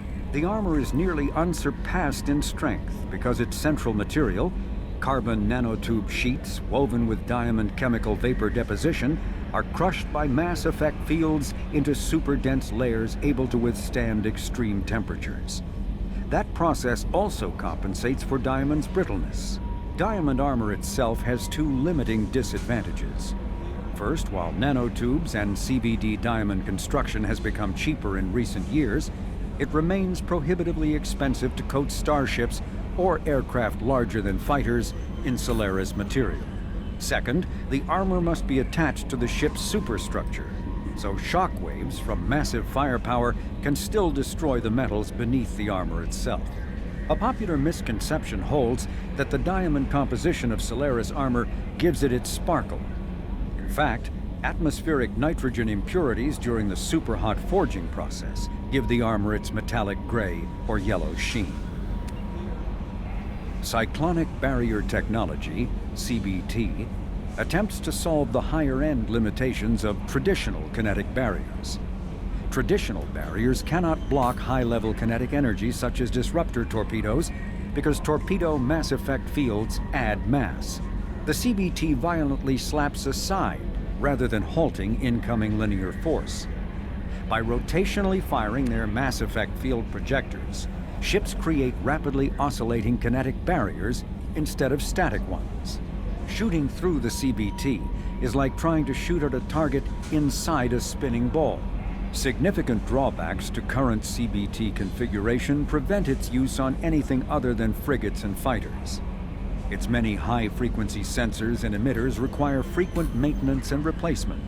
A partially damaged CBT can endanger its operator, who is surrounded by rotating mass effect fields skewing in unpredictable directions. However, if an emitter is damaged, the CBT becomes a traditional shield array, making it effective during opening volleys. The Systems Alliance space vehicle Normandy is a prototype starship created as a joint human and Turian venture. A frigate optimized for reconnaissance missions, the vessel uses state-of-the-art stealth technology. Most ships generate tremendous heat that is easily detectable against the absolute zero background of space. The Normandy, however, temporarily sinks this heat within its hull. Because of exterior hull refrigeration, the ship can travel undetected for hours, or drift passively for days of covert observation. That heat sinking carries the risk of cooking the crew alive if the stored heat is not eventually radiated. Also contributing to stealth is the Normandy's revolutionary Tantalus drive, a mass effect core double the standard size. The Tantalus generates mass concentrations that the Normandy falls into, allowing it to move without the use of heat-emitting thrusters. With elaborate secrecy, Cerberus labored for years to build a new, superior Normandy. The vehicle's many alterations produced a craft nearly double the original size, requiring an even larger Tantalus drive core to compensate. The new Normandy features greater space in living quarters, research laboratory, observation deck, and cargo bay. Its shuttle can make landings the Normandy cannot attempt. In addition to tight beam communicators, Normandy's Quantum Entanglement Communicator, QEC, provides instantaneous contact with the elusive man. The Enhanced Defense Intelligence AI coordinates many of the ship's combat functions, assisting and even supplanting human piloting. Potential upgrades are numerous. The airframe could support additional armor and an axial mass accelerator. The thrusters could support recent advances in fuel technology beyond H2O2 chemical rockets. And the hull can mount double the standard number of kinetic barrier projectors, leaving space for stronger shields, easily sustainable via the new EZO drive core. Following the Battle of the Citadel, human and Turian volunteers conducted a massive 3-month recovery effort to clear the station's orbit of debris. Secretly, the Turian Office of Technological Reconnaissance volunteers were technology recovery specialists, salvaging the main weapon of the Geth flagship Sovereign and large amounts of its valuable Element Zero core. Contrary to popular belief, Sovereign's main gun was not a directed energy weapon. Rather, its massive Element Zero core powered an electromagnetic field suspending a liquid iron uranium tungsten alloy that shaped into armor-piercing projectiles when fired. The jet of molten metal, accelerated to a fraction of the speed of light, destroys targets by impact force and irresistible heat. Only 11 months after the battle, the Turians produced the Thanix, their own miniaturized version of Sovereign's gun. The Thanix can fire reliably every 15 seconds, rivaling a cruiser's firepower, but mountable on a fighter or frigate. The Systems Alliance UT-47 drop shuttle landing craft holds 12 soldiers in a cramped, uncomfortable cargo bay and 2 more in the cockpit. Officially named the Kodiak, the drop shuttle is better known to Alliance Marines as the Combat Cockroach, due to its appearance and durability. The vehicle's robust environmental sealant technology exposes few vulnerable parts to the elements. First tested in the sulfuric acid clouds and extreme temperatures of Venus, the Kodiak can land in hard vacuum, high pressure, and temperatures from near absolute zero to over 900 degrees Celsius. A true contragravitic vehicle, the Kodiak's substantial Element Zero core allows flight by entirely countering the vehicle's mass. Its small thrusters are for directional control only. So if the mass effect field fails, the vehicle becomes a proverbial 3 million credit coffin. The unarmed shuttle forgoes weaponry space for active masking, electronic countermeasures, and a robust kinetic barrier system, ideal for dropping troops undetected.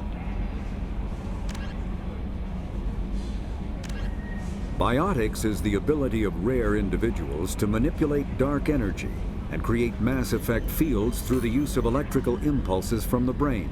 Intense training and surgically implanted amplifiers are necessary for a biotic to produce mass effect fields powerful enough for practical use.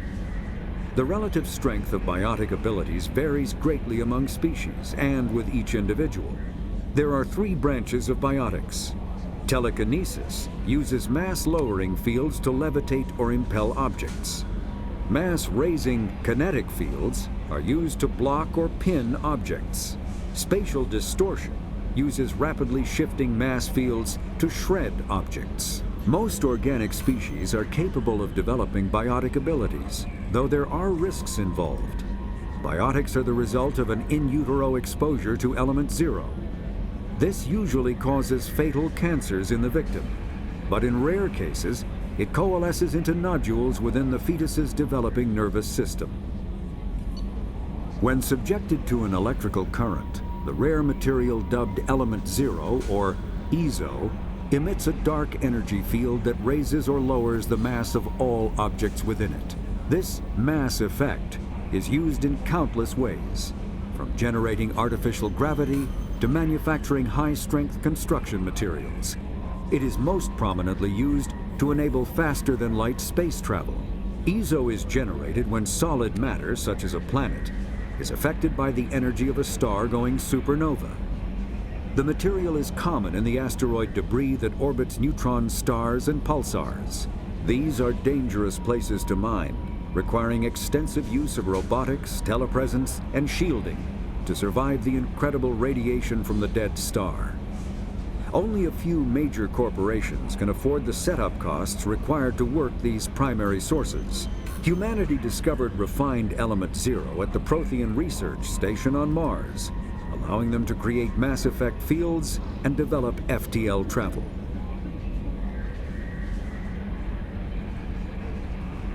Element Zero can increase or decrease the mass of a volume of space-time when subjected to an electrical current.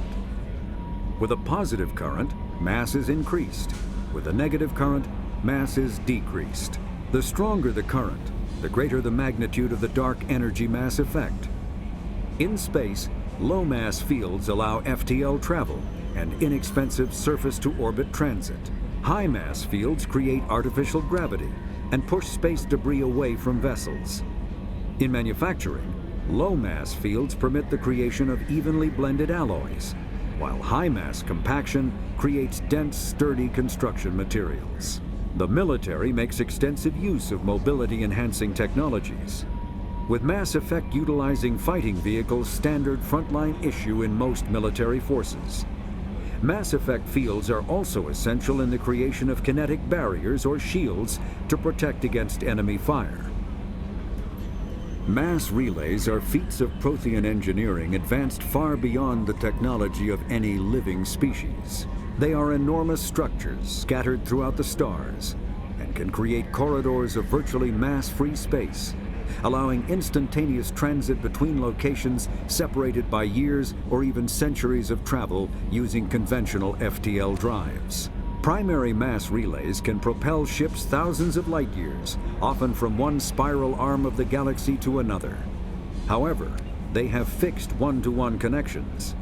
A primary relay connects to one other primary relay and nowhere else. Secondary relays can only propel ships across a few hundred light years. However, they are omnidirectional. A secondary relay can send a ship to any other relay within its limited range. There are many dormant primary relays whose corresponding twins have not yet been located. These are left inactive until their partner is charted, as established civilizations are unwilling to blindly open a passage that might connect them to a hostile species. Omni-tools are handheld devices that combine a computer microframe, sensor analysis pack, and manufacturing fabricator. Versatile and reliable, an Omni-tool can be used to analyze and adjust the functionality of most standard equipment, including weapons and armor, from a distance. The fabrication module can rapidly assemble small three-dimensional objects from common reusable industrial plastics, ceramics, and light alloys. This allows for field repairs and modifications to most standard items, as well as the reuse of salvaged equipment. Omni-tools are standard issue for soldiers and first-in colonists.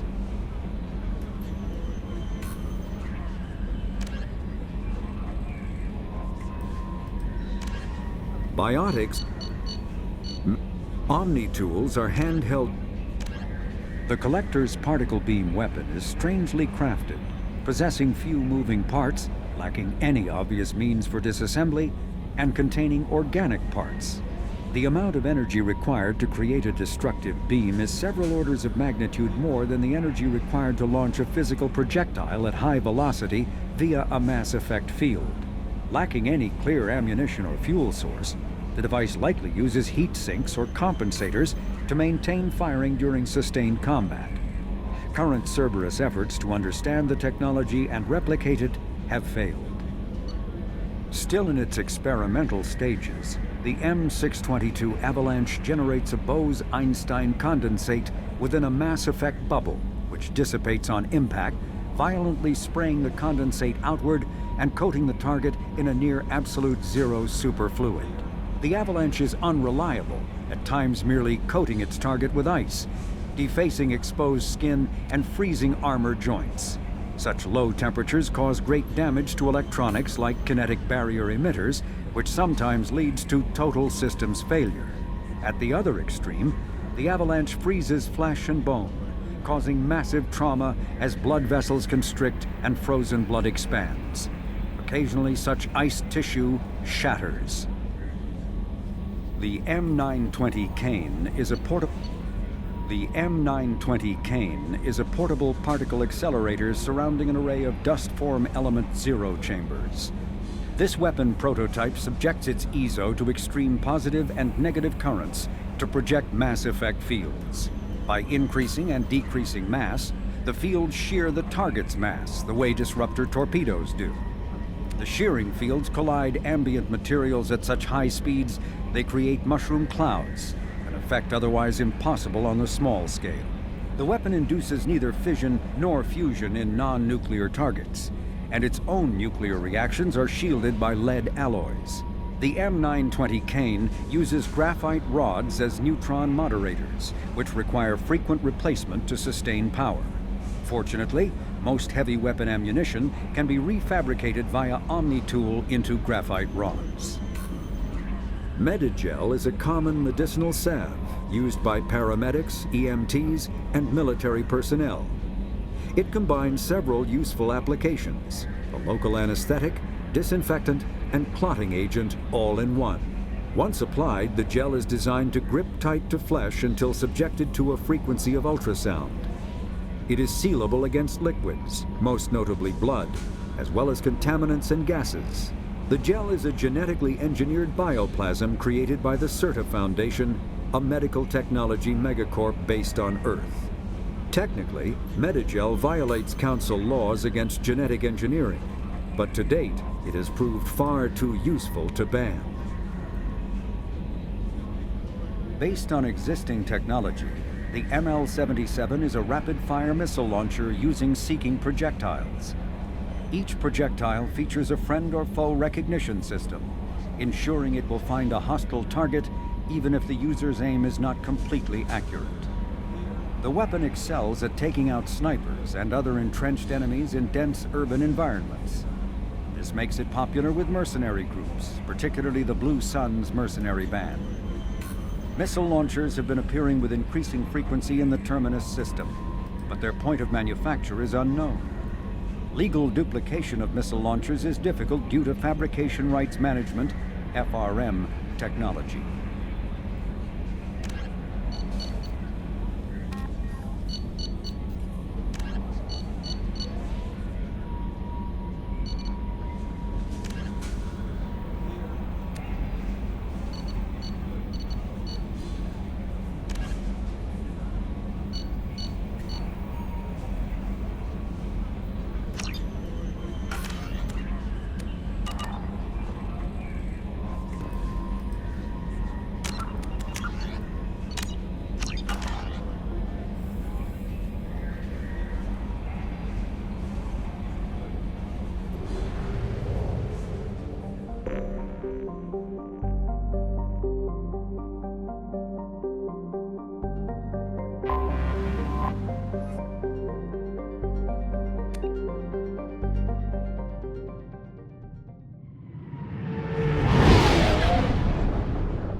is too high for me to pinpoint in Ardat Yakshi's location.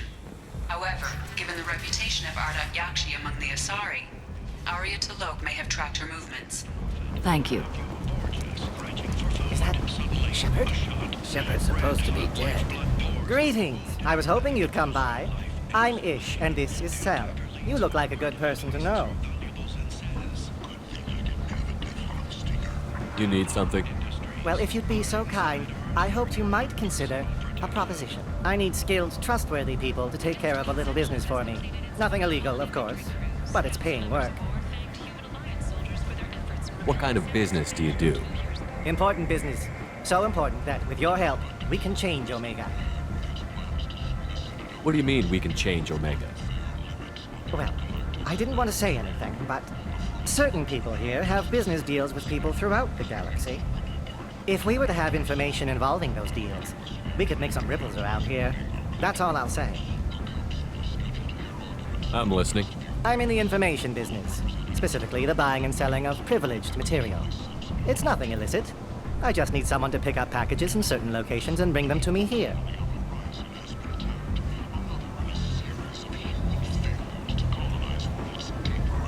What's your angle? No angle. I'm a simple businessman. What do you say? I can do that.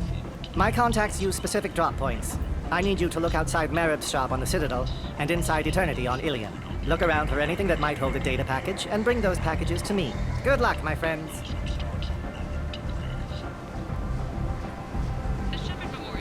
Hello again, my friends. Please tell me you have something for me. I'll have to come back later. Of course. You know where to find me. The attack on the human colony of Freedom's Progress has generated a swift but confused response.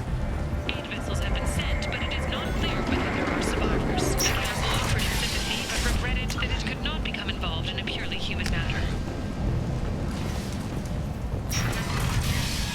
Explorer ships have reported seeing vessels of an unknown make, but whose silhouette strongly resembles ancient Rachni ship profiles. The few ships sighted have been small scouting vessels that rapidly retreated.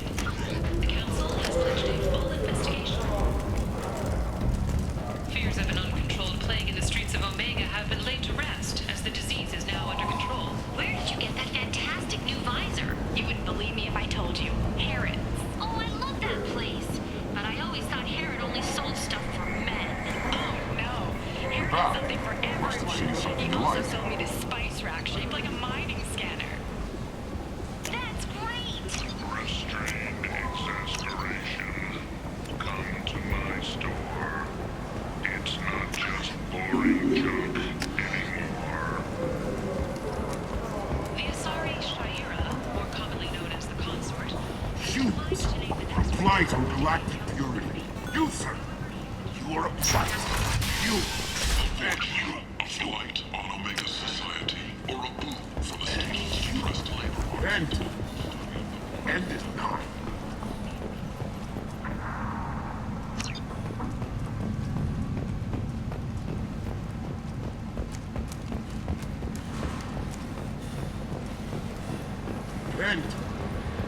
End is not. Tentatively excited. Welcome, human. What can I get for you?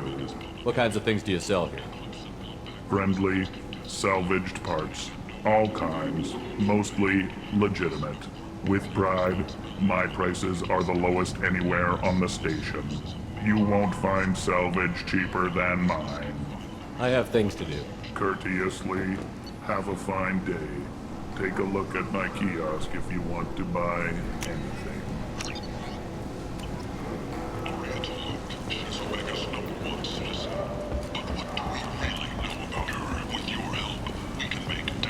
People come to places such as this, seeking a better life. And when they get here, they find this. Vibrant people, forced into destitution on a world filled with criminals. They deserve protection. If I survive the mission, I may return here.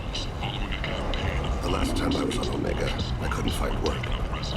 You wouldn't think an assassin could go hungry in a place like this. Seems locals handle that kind of thing themselves.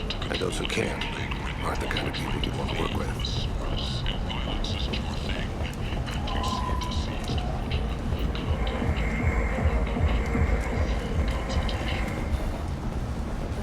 Charles Saraceno, leader of the Terra Firma Party and former Alliance Parliament candidate, has pled guilty to tax evasion. He is in custody pending sentencing.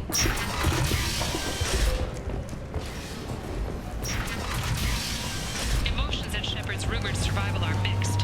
While some are overjoyed to see him return... Hello again, my friend. Please tell me you... I'll have to Of come course. back later.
Yes?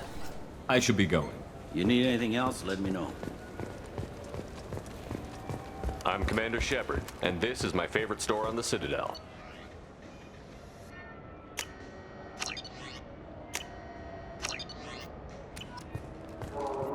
Welcome back. I'm just browsing. Of course. Take it. So do you want to get one of the fish, or maybe a model ship? How is a model ship supposed to remind me of the Citadel? It's festive. I can't believe there aren't any fish up there. It must be a mistake.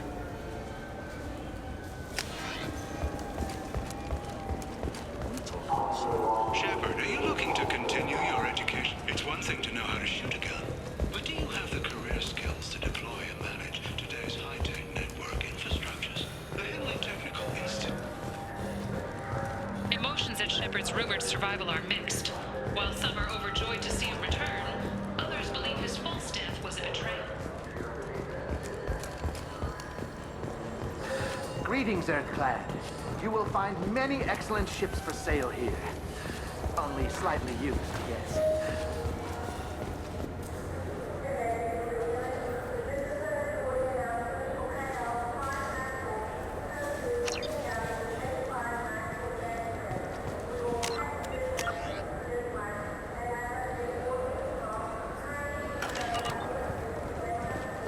I'm Commander Shepard, and this is my favorite store on the Citadel.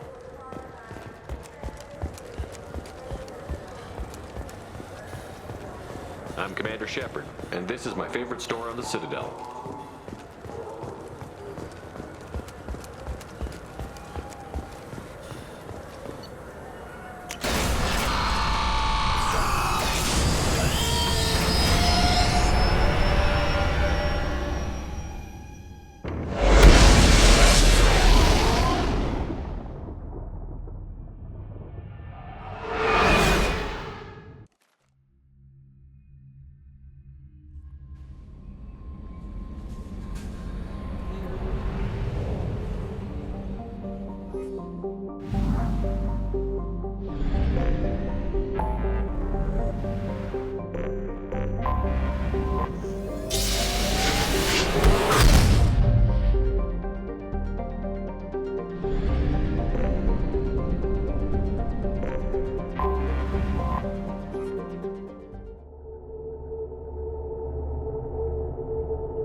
Safest places in the galaxy until you fell off the grid. Sign the wrong contract, join up with the wrong company, or walk down the wrong alley, and it's as dangerous as anywhere else. Don't let this place fool you. It's no safer here than Omega.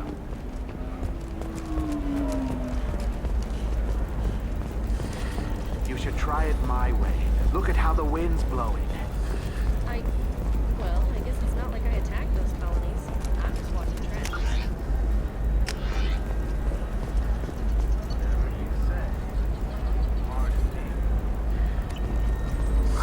I'm looking for the best tech upgrades you have.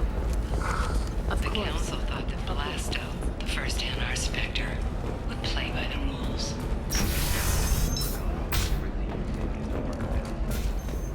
Wonders whether the criminal scum considers itself fortunate. Doesn't have time for yourself. You deserve somebody who respects you. Somebody who's going to treat you right.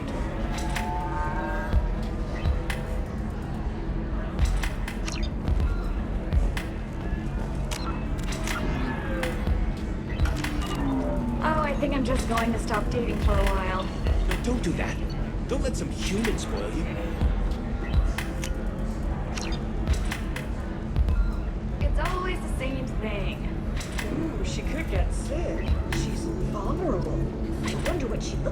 into the helmet. You'll find someone out there who cares about you for who you are. Someone who's good to me.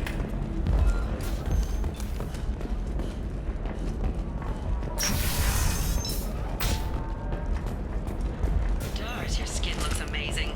You're not using biotics to touch things up, are you? Actually, I just tried Exeter. New Exeter. I need minimal heat increase. And speed.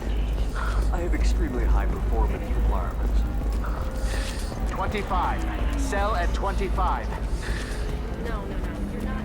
Ilium is the gateway to the Traverse. But is that gate open too wide? Investment think tanks are noting concerns that new technological discoveries may upset the market balance and cost skilled workers their jobs. Later today, we'll hear from survey teams.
Hello again, my friends. Please tell me you have something for me. Have you seen what's in these packages? Why? Did you find something untoward? Certainly nothing worth getting worked up about. Why do you want information about one of Arya's men? It's not for me. A lot of people want a leg up on Arya, and they'll pay a lot of credits to get it. If Anto or Arya found out, I'd be ruined. Or killed. Arya will find out what you're up to, Ish. I don't envy you when that happens. I think I can handle it. No one has beaten Arya in centuries. When she casts down your clients, she'll come looking for you. You're right. I have to get out of here. Thank you, my friend. You probably just saved my life. Come on, Sal. We have to get out of here.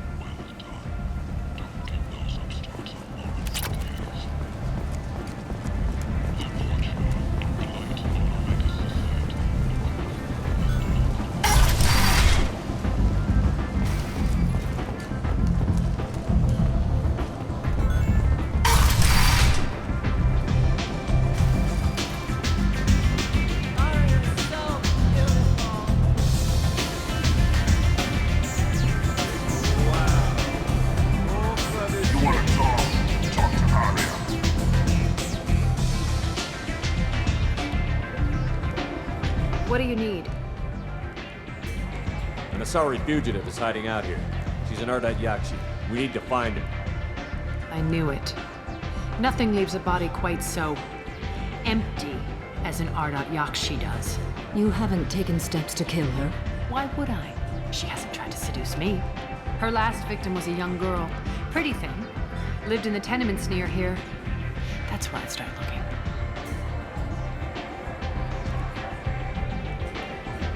An Asari fugitive is hiding out here.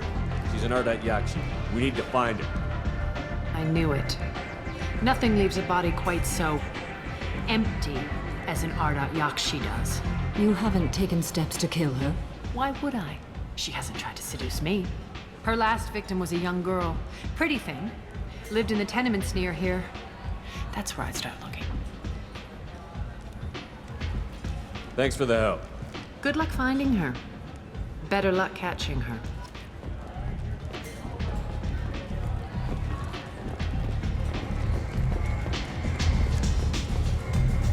Just one more. One night with Arya. That's all it'll take.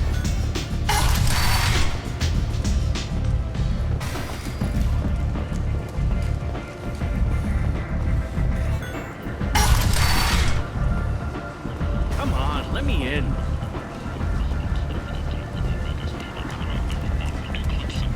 Representatives contest the claim, stating that no identifiable corpse remained, and thus no group can claim responsibility for Archangel's death. Regardless, this news is a major boon for Omega.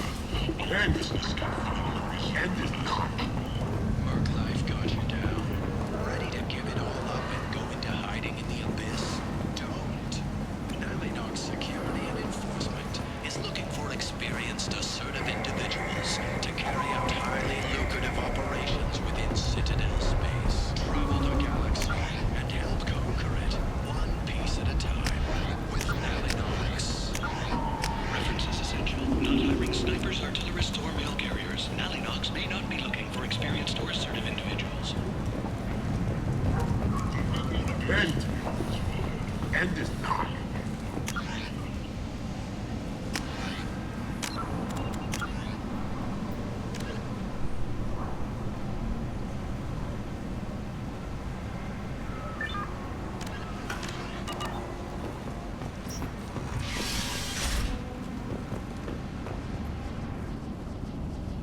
Are you here about my daughter?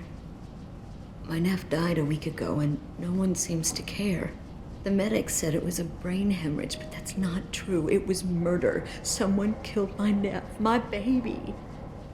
I think she was murdered too, and I'm looking for her killer. Oh, thank you. It's so hard when no one believes you. I'm all alone now. Are you one of Arya's people?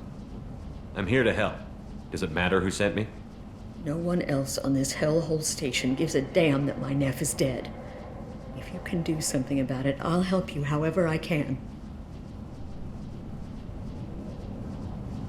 Did your daughter have a lot of friends? Not a lot, no. She was shy. Spent most of her time off making her sculptures, not hanging out with friends. Something did change in the last few weeks, though. She started talking about an Asari. Morinth. I see. I didn't like her. She kept dragging Neff out to clubs, and I'm pretty sure she gave my daughter drugs. What kind of a person was this Morinth? I never met her. But Neff talked about her like she was a queen. You'd swear there was no one else alive when she talked about Morinth. That sounds familiar. Samara, does Morinth control her victims with drugs? She controls them through sheer will. The drugs are just a lifestyle. She loves the club, loves the base. She's a hedonist. So this Morinth did hurt my daughter? Is she the one that... I will bring justice to the one that did this. We swear to you. Neff will rest easy soon. I hope so. I hope so. My baby. Did Neff hang out anywhere in particular? She was always quiet working here at home. Then, a few weeks ago, she started going out all the time to the VIP area of that club down the street. I think you need a password or something to get in there. The change was so sudden. She just seemed tired and distracted when she wasn't around Morinth. What kind of a girl was your daughter? My Neff had a fire inside her. She was shy, but she was creative and driven and the best girl a mother could hope for. She was creative? How so? She was a sculptor. Several galleries were interested in her. Said her work was fresh. You mind if I examine Neff's room? I didn't want to disturb anything. Her clothes, her art, her sculptures, everything is the way she left it. The way it will always be. My baby is gone. She's gone. Thank you. I'm sorry. I just miss her so much. It's okay. We've all suffered loss. I know what it means to lose a daughter. I will avenge her. Thank you. Please, if it helps you find her killer, look through her things. We will be respectful. I'll examine her things.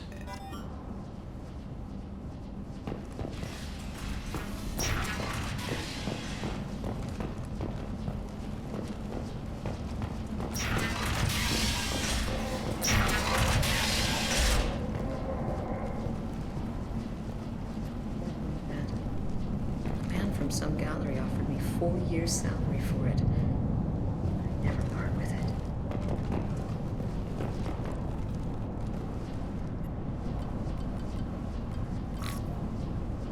Read the oldest entry. Hey, Diary. Cycle 34, Orbit 671. There's a lot to talk about. I dropped Jarut's name, and they let me into the VIP room at Afterlife. I was sure everyone was staring at me. Then, the most beautiful Asari starts dancing near me. She moves like water, form and volume, but shifting, changing. I'm in a trance. Then I'm dancing with her. Later, we went for skewers, and I'm supposed to see her again tomorrow. Read the middle entry. Cycle 36, Orbit 671. Am I a freak? Morinth is a girl like me, and she's definitely not human. Just when we dance and the helix is flowing through me, the way she looks at me with a hunger, a longing, no one's ever looked at me like that. We kissed tonight. Read the newest entry. Cycle 42, Orbit 67. She's going to take me to her apartment tonight. Whatever happens, I want to be with her forever. She can sell my pieces. We can live somewhere glamorous, like the women in Vanya that Vid Morinth likes. How did this happen to me? I'm just dumb trash from Omega. Close the holo journal. This is Morinth's work. She's attracted to artists and creators. Someone with a spark, slightly isolated from their peers. She impresses with sophistication and sex appeal. Then she strikes. The hunt interests her as much as the conquest. Anyone who's successfully hunted sapient beings for 400 years warrants caution. Morinth speaks to you on many levels. Her body tells yours that she'll bring unimaginable ecstasy. Her scent evokes emotions long hidden. Her eyes promise you things you were always scared to ask of another. Her voice whispers to you after she is done speaking. She sounds more like a highly evolved killer than a genetic defective. The condition has been present since my people huddled around fires at night. Perhaps it is symbiotic rather than a defect. Storming her den would be a mistake. She will have 100 escape routes planned. She will go to ground and disappear for 50 years or more. This is the closest I've ever been. You sound like you're working your way toward an idea. Afterlife's VIP section seems her preferred hunting ground. You must go there alone and unarmed. She'll come after me. You can draw Morinth out. She'll certainly flee if she catches sight of me, but she won't be able to resist you. You are an artist on the battlefield. You have the vital spark that attracts her. Your power will draw her in. I'm walking into this place with no gun and no backup? I will be in the shadows watching, Shepard. You will never be alone. This I swear. But you cannot barge in with guns and allies. Morinth is far too cagey. She'd simply disappear. This is a subtle, delicate act. Trust me. Time's wasting. Let's get over there. I agree. We can talk more once we're there. Neff, I'm sending you this hologram by the Elcor artist Forta. His work is sublime, but don't stare at it too long or you may go mad. Neff made that. Neff, I'm sending you this hologram by the Elcor artist Forta. His work is sublime, but don't stare at it too long or you may go mad. I don't want anything bad to happen to you, love. I can't wait to hear what you think of Forta. Hello again. Did you find anything? Is there anything I can do to help? I should go.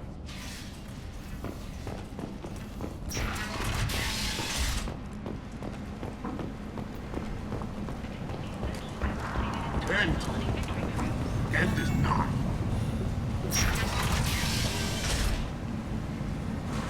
Aria T'Loak, she's Omega's #1 citizen. But what do we really know about her? With your help, we can make damn sure that the people who rule Omega do so. Come on, let me in.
Welcome to Afterlife. How may I serve you?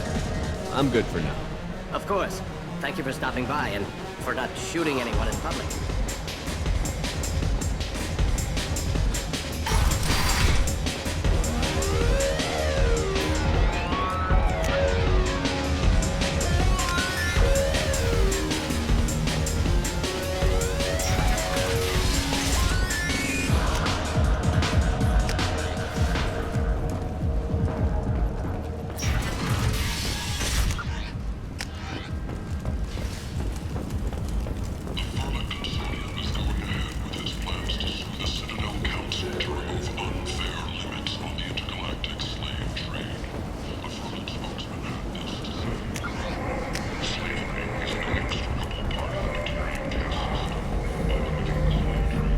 What do you want? What's behind this door? VIP section of the club. For those with the right name. Do you want something? I'd like to join the party.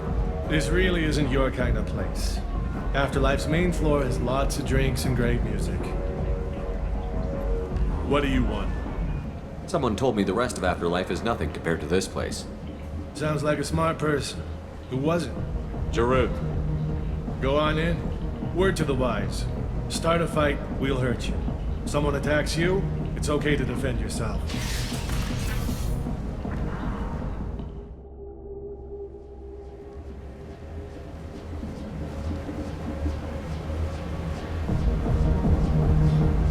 You must go in alone. Morinth will be watching. Like any predator, she is cautious. You must pique her interest enough that she will approach you. When you are face to face, subtly encourage her to invite you to her apartment. I'll follow discreetly, and when you are alone, I'll spring the trap. Know this, until I get there, you are in great peril. She will be planning to inflict horrors on you. If you are not careful, you will want her to. How can I spark her interest when I'm not even talking to her? Courage or suicidal bravery could attract her. Hurt someone in defense and she will be excited. But pick a fight and she'll be bored. Show skill at working smoothly through a nightclub crowd. She will be intrigued. She'll want you the moment she sees you. The rest is just a matter of overpowering her caution. How do I convince her to take me home? She admires strength, directness, and vigor. Modesty, chivalry, or meekness frustrate and bore her. Violence excites her. You've killed Shepard. She'll like that. Getting her alone, then falling under her sway? That'll require careful timing. I will be near, and I will come for you, Shepard. Trust me, as I trust and honor you. Okay, what other things have we learned about Morinth that can help us here? According to Neff's journal, Morinth likes dancing while on a drug called Halax. Neff's journal mentioned a vid called Vayenya. It seemed to have something to do with glamorous women. Morinth sent Neff a note saying she likes the Elcor artist Forta. Well, Shepard, that's everything we know. Let's get started. Shepard, we only get one chance at this. Any mistake and Morinth will disappear. If you're the least bit unsure, come talk to me. And Shepard, thank you. I do not share this burden easily, and you are the only soul I can imagine sharing it with. Do you remember everything? We cannot risk any mistakes. Okay, what other things have we learned about Morinth that can help us here? According to Neff's journal, Morinth likes dancing while on a drug called Halax. Neff's journal mentioned a vid called Vayenya. It seemed to have something to do with glamorous women. Morinth sent Neff a note saying she likes the Elcor artist Forta. Well, Shepard, that's everything we know. Let's get started. Shepard, we only get one chance at this. Any mistake and Morinth will disappear. If you're the least bit unsure, come talk to me. I will wait here.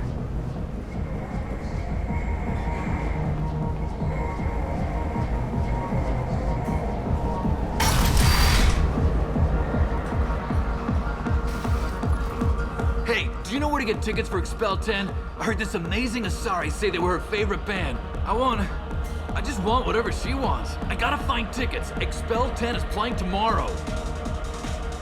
What kind of music do they play? They're a sensory band. Like, they crawl into you and make you feel things. And this Asari digs them like you wouldn't believe. I could score way out of my league, you know? You gotta help me. She sounds amazing. Is she here? She was here a couple of days ago talking about the band. She's here a lot. When she comes back, I'm gonna have tickets. I don't have any tickets. If you score some, I got some creds for you.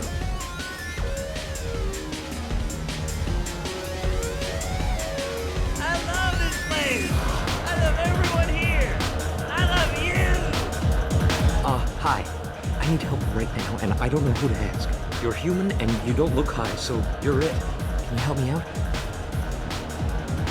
Sorry.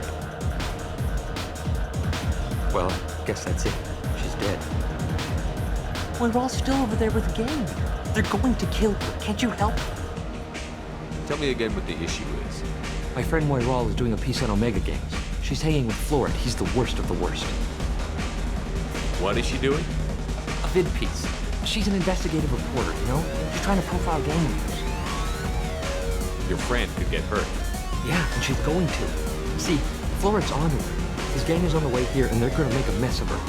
I have to get a message to her, and fast. You seem to have a lot of information. I'm her tech. I've been monitoring the gang's comm. The last transmission said Florid's going to splatter her. Man, I'm a tech junkie. I don't know how to handle this. What do you want me to do? She and I have a code. If you go over and say 2 words to Floret, my friend will get the message and get out of there. The 2 words are terminal and eternity, in that order. Please tell me you can do that. She's going to die. Sounds simple enough. Why can't you do it? I stare at monitors all day. I can't walk up and talk to a gang leader. I'd piss my pants and run away. I can't let Moira die. It's just saying 2 words in a sentence. You can do that, right? I can do that. Thank you. Thank you. Remember, terminal and eternity. In that order, just work them into a sentence.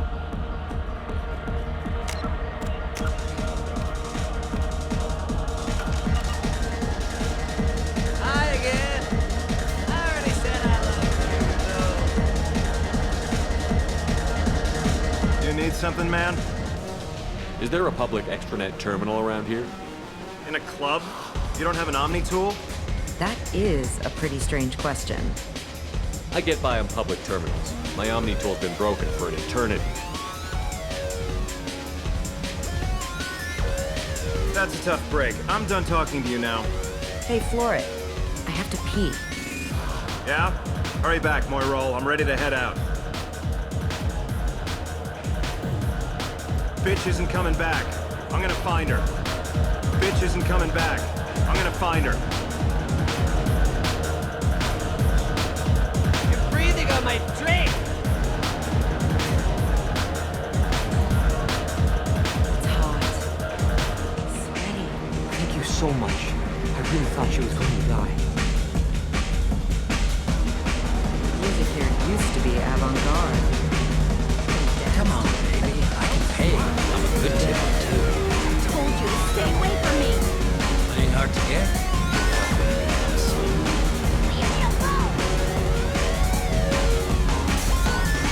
Oh. Are you still here? You're scary. What'll you have? These are good people, but they look bored. Bored people don't spend much. And you got an idea for how I could fix that? A round of drinks shows that you appreciate their business. Your rep will improve, and you'll make more money in the end. Maybe worth a try once. You better be right. Listen up, everyone! We love having you here, so a round of drinks on the house!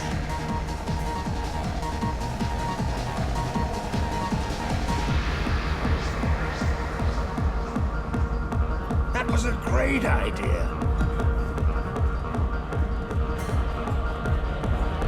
You're an interesting one.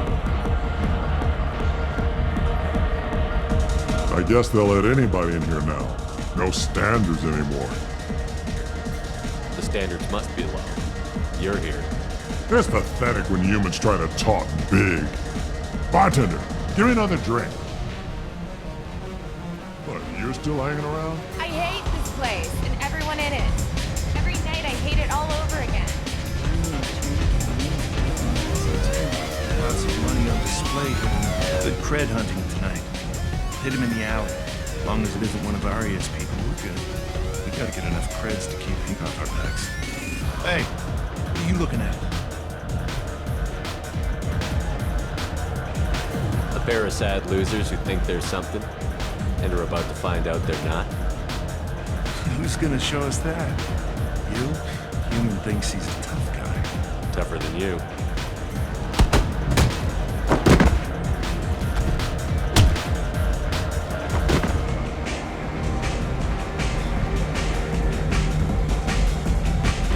My name is Morin. I've been watching you. You're the most interesting person in this place. I've got a booth over here in the shadows. Why don't you come sit with me? Some nights I come here and there's no one interesting to talk to. Some nights, there's just one person. Tonight it's you.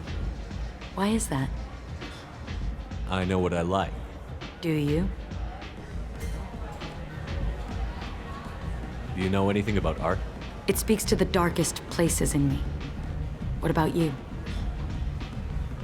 Do you know the artist Porta? I didn't think anyone around here knew him. He's sublime. Art comes in many varieties.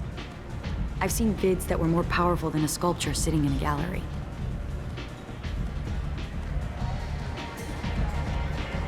Do you know Vaenya? My favorite. The two actresses on it are so glamorous. I'll have to watch it. Maybe we could do that together.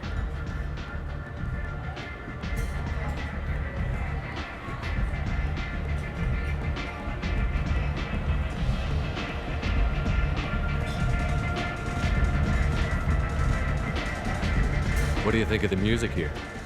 Dark rhythms, violent pulses. It stirs something primitive in me. What about you? I'm curious about a band called Expel 10. They get in my head and tear it to pieces. They're in concert soon. Maybe we should go together. You can lose yourself in the music here. There are ways to enhance that, you know? What do you think of Hallex? It slithers through my soul. Seems like we share some interests. I've traveled all over the galaxy. It changes you, doesn't it?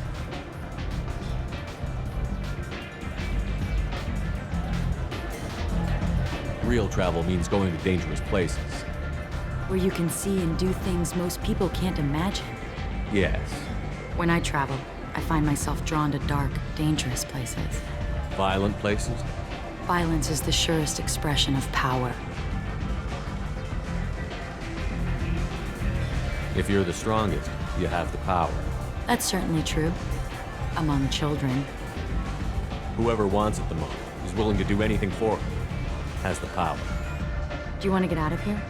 My apartment is nearby and I want you alone.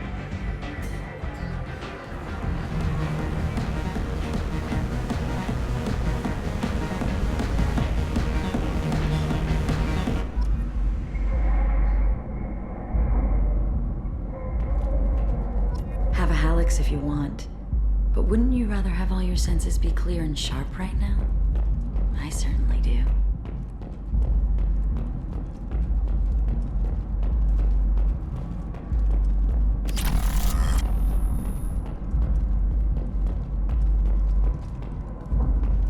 I was into dueling for a while. I love the moment you see it in your opponent's eyes. He knows you're better, and he's going to die. Surely you don't want to leave. Why don't you come over here? I promise you'll like it. A gift from a suitor. The statue's got more personality than he did. Still, he impressed me enough that he finally got what he wanted. It didn't end the way he hoped. I love any game where your opponent can believe he is about to win, just before you kill him.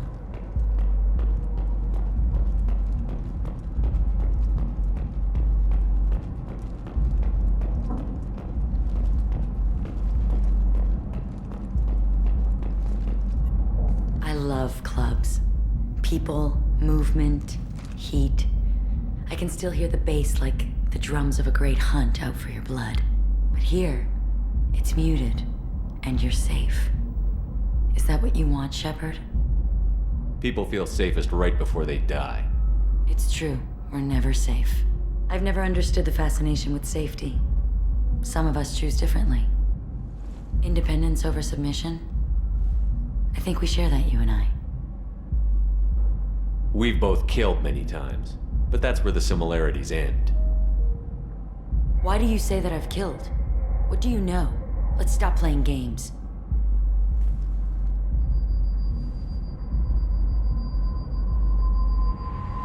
Look into my eyes and tell me you want me. Tell me you'd kill for me. Anything I want. Don't count on it. But you... who are you? Oh no. I see what's going on. The bitch herself found a little helper. Morin!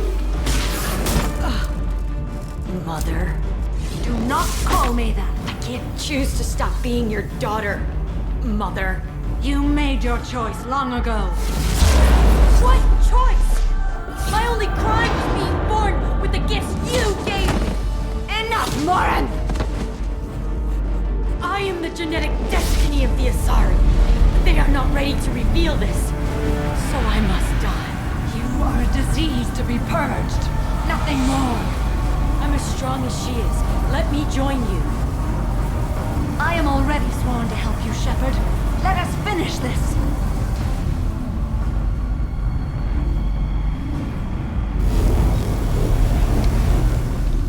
End of the line, Morinth. And they call me a monster.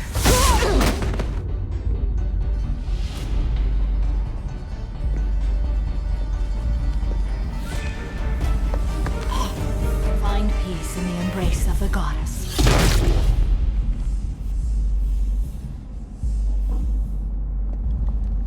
I am ready to leave this place and get on with my life. Are you ready to go as well? Do you want to talk about what happened? Shepard, what do you think I will say? What can I say? I just killed the bravest and smartest of my daughters. There are no words. I will try another time. For now, show mercy on a broken old warrior and let us leave.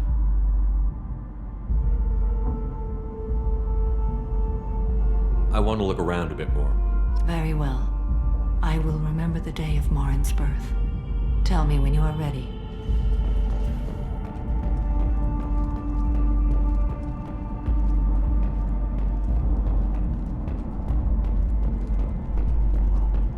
Are you ready? I want to look around a bit more. Very well. I will remember the day of Morinth's birth. Tell me when you are ready.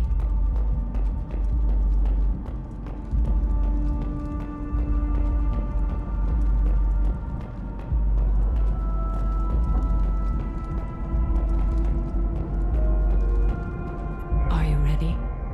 Let's go.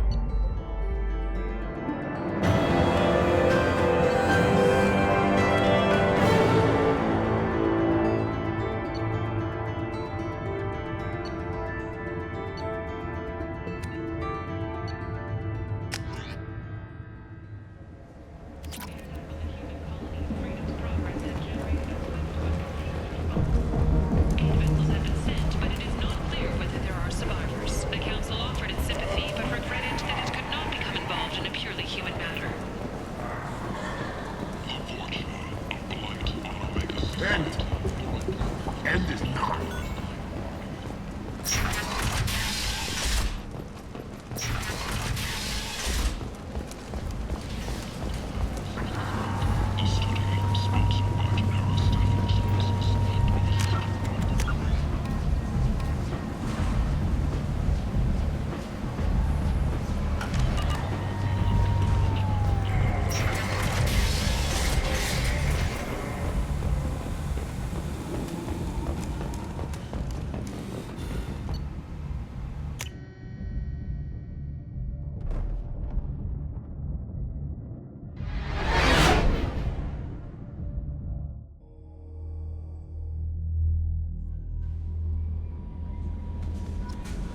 Commander, you've received a new message at your private terminal.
Morinth haunted my dreams and waking hours equally. For the first time in 400 years, I am free. I am a ruined vessel of sorrow and regret, but I am free. It is not a feeling I can describe. Was it worth it? It was never a question of worth, but of need. I had to take the action I did, as did she. This was never a story that would have a happy outcome. You did your duty. What about your feelings? One of my daughters is dead. My hopes, my dreams were all bound up in my children. Still, my feelings have always come after my duty. The same is true of you. You said that Morinth was a monster, but she was still your daughter. She was the strongest and smartest. She would not accept the injustice thrust upon her. She fought to the end. I am so proud of her, Shepard. You killed her for being what she was. And I would again. But I also know what it means to leave everything behind and fight. Do you realize that she went on the run at the age of 40? I do not know human years well, but it is very young for Asari. What will you do now that Morinth is gone? Assuming I survive your mission, I am a Justicar. Injustice still exists, and perhaps even other Ardat Yakshi. There's no way to correct the condition Morinth had? We are an advanced species, but we don't have magic. When the trait manifests at maturity, it is too late for mitigation. It only occurs in purebloods like myself. Perhaps that is the root of the stigma regarding Asari-exclusive pairings. I don't know. I thought Ardat Yakshi were extremely rare. Asari have spread to many worlds. There are remote regions with no government oversight. If I travel to those worlds and they do exist, I will find them. Morinth claimed that her condition was the future of the Asari race. Morinth would say anything that served her cause. Ardat Yakshi are sterile, Shepard. That wouldn't be a particularly viable future for my people. You don't want to settle down? I did. I returned to my homeworld and tried to start a family. I will fight and struggle all my life. That is my fate. When I die, it will not be in bed. I am at peace with that. You still control the direction of your life. I have chosen this path. I truly am at peace, due in no small part to you.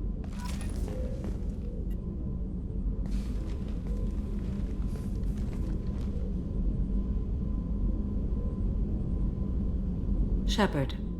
What are your impressions of Miranda and Jacob? Jacob is an earnest young man. Events will either forge him into a great man or utterly destroy him. Miranda is undoubtedly a hard woman. I respect her strength and determination. She carries many burdens and doesn't share them with others, as it should be. Do you have any suggestions about using some of the resources we've gathered? I have done what I can to increase our exploration capabilities. Anything beyond that is up to you. How do you think our mission is going? Spirits are high. We have a strong team and everyone is committed. How are you? Perhaps we could speak later. I wish to meditate. I should go. Of course.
How may I help you, Commander? Is there anything I should know? Nothing right now. Anything else, Commander? That'll be all. Take care.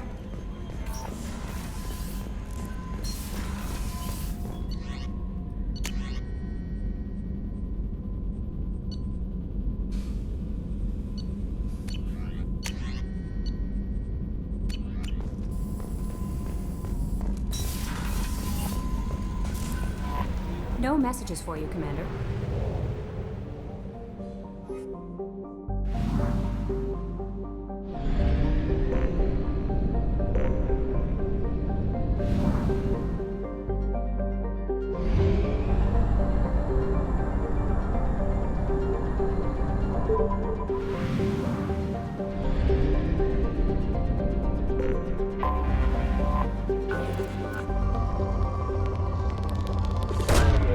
Probe launched.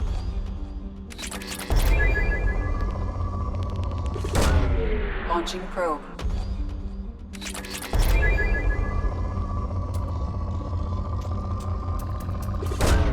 Probe launched.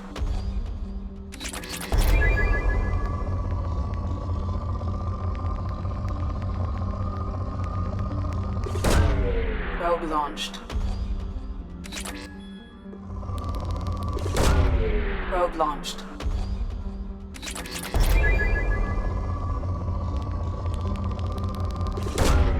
Probe away.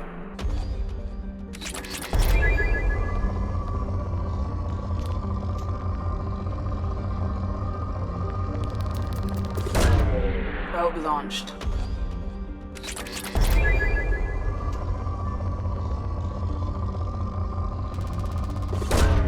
Probe away.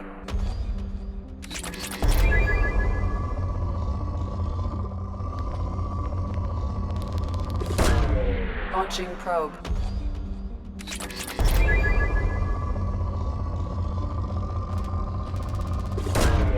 Probe launched.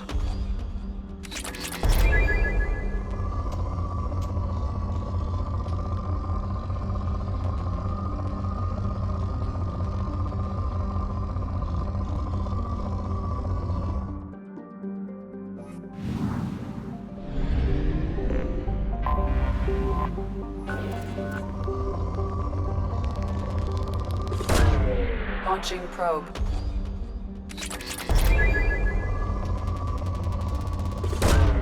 Launching probe.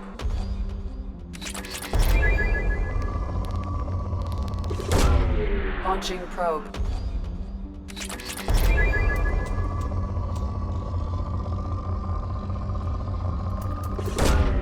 Probe launched.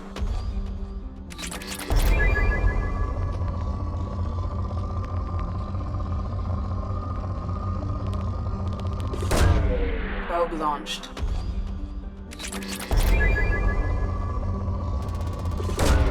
Launching probe.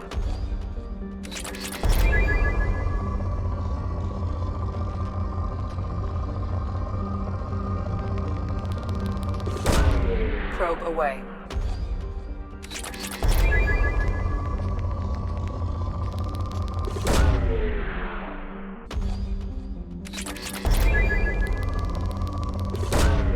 Launching probe.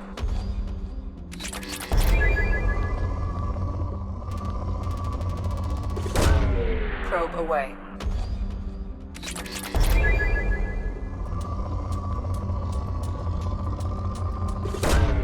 Probe away.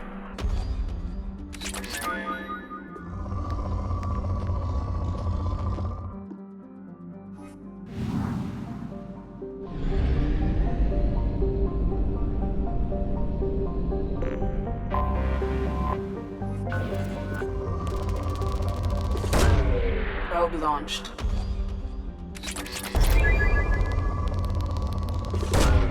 Probe away.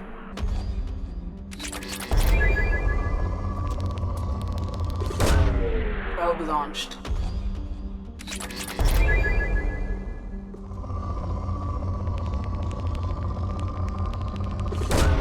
Probe away.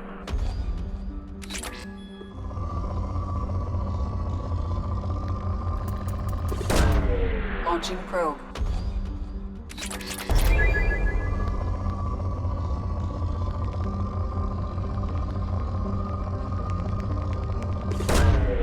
Probe away.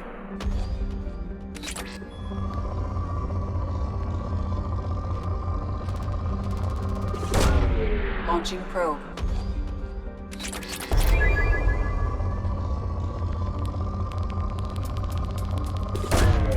Probe away.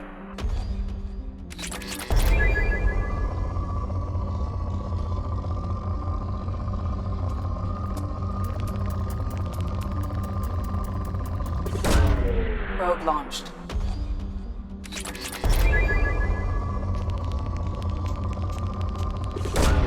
Probe launched.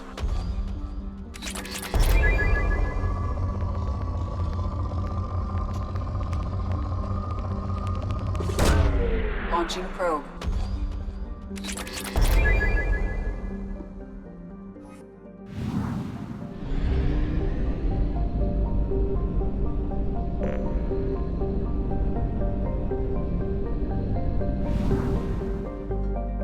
We have used half our fuel.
Come in. That'll be all. Take care.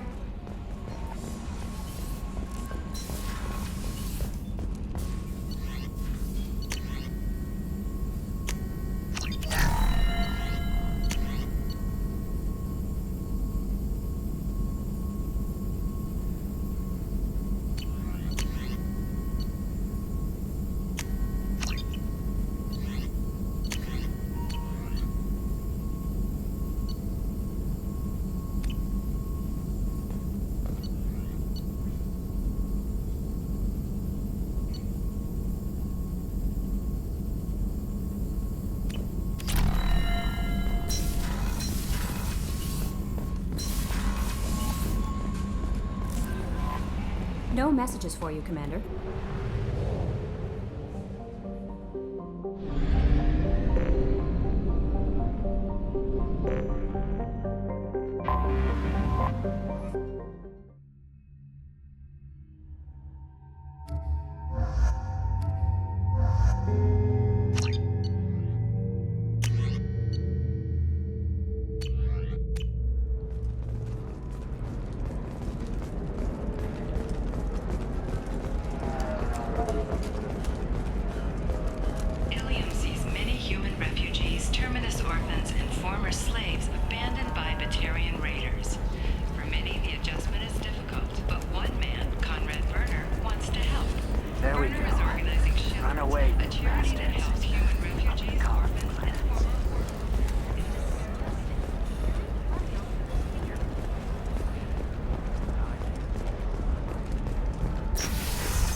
Damn it!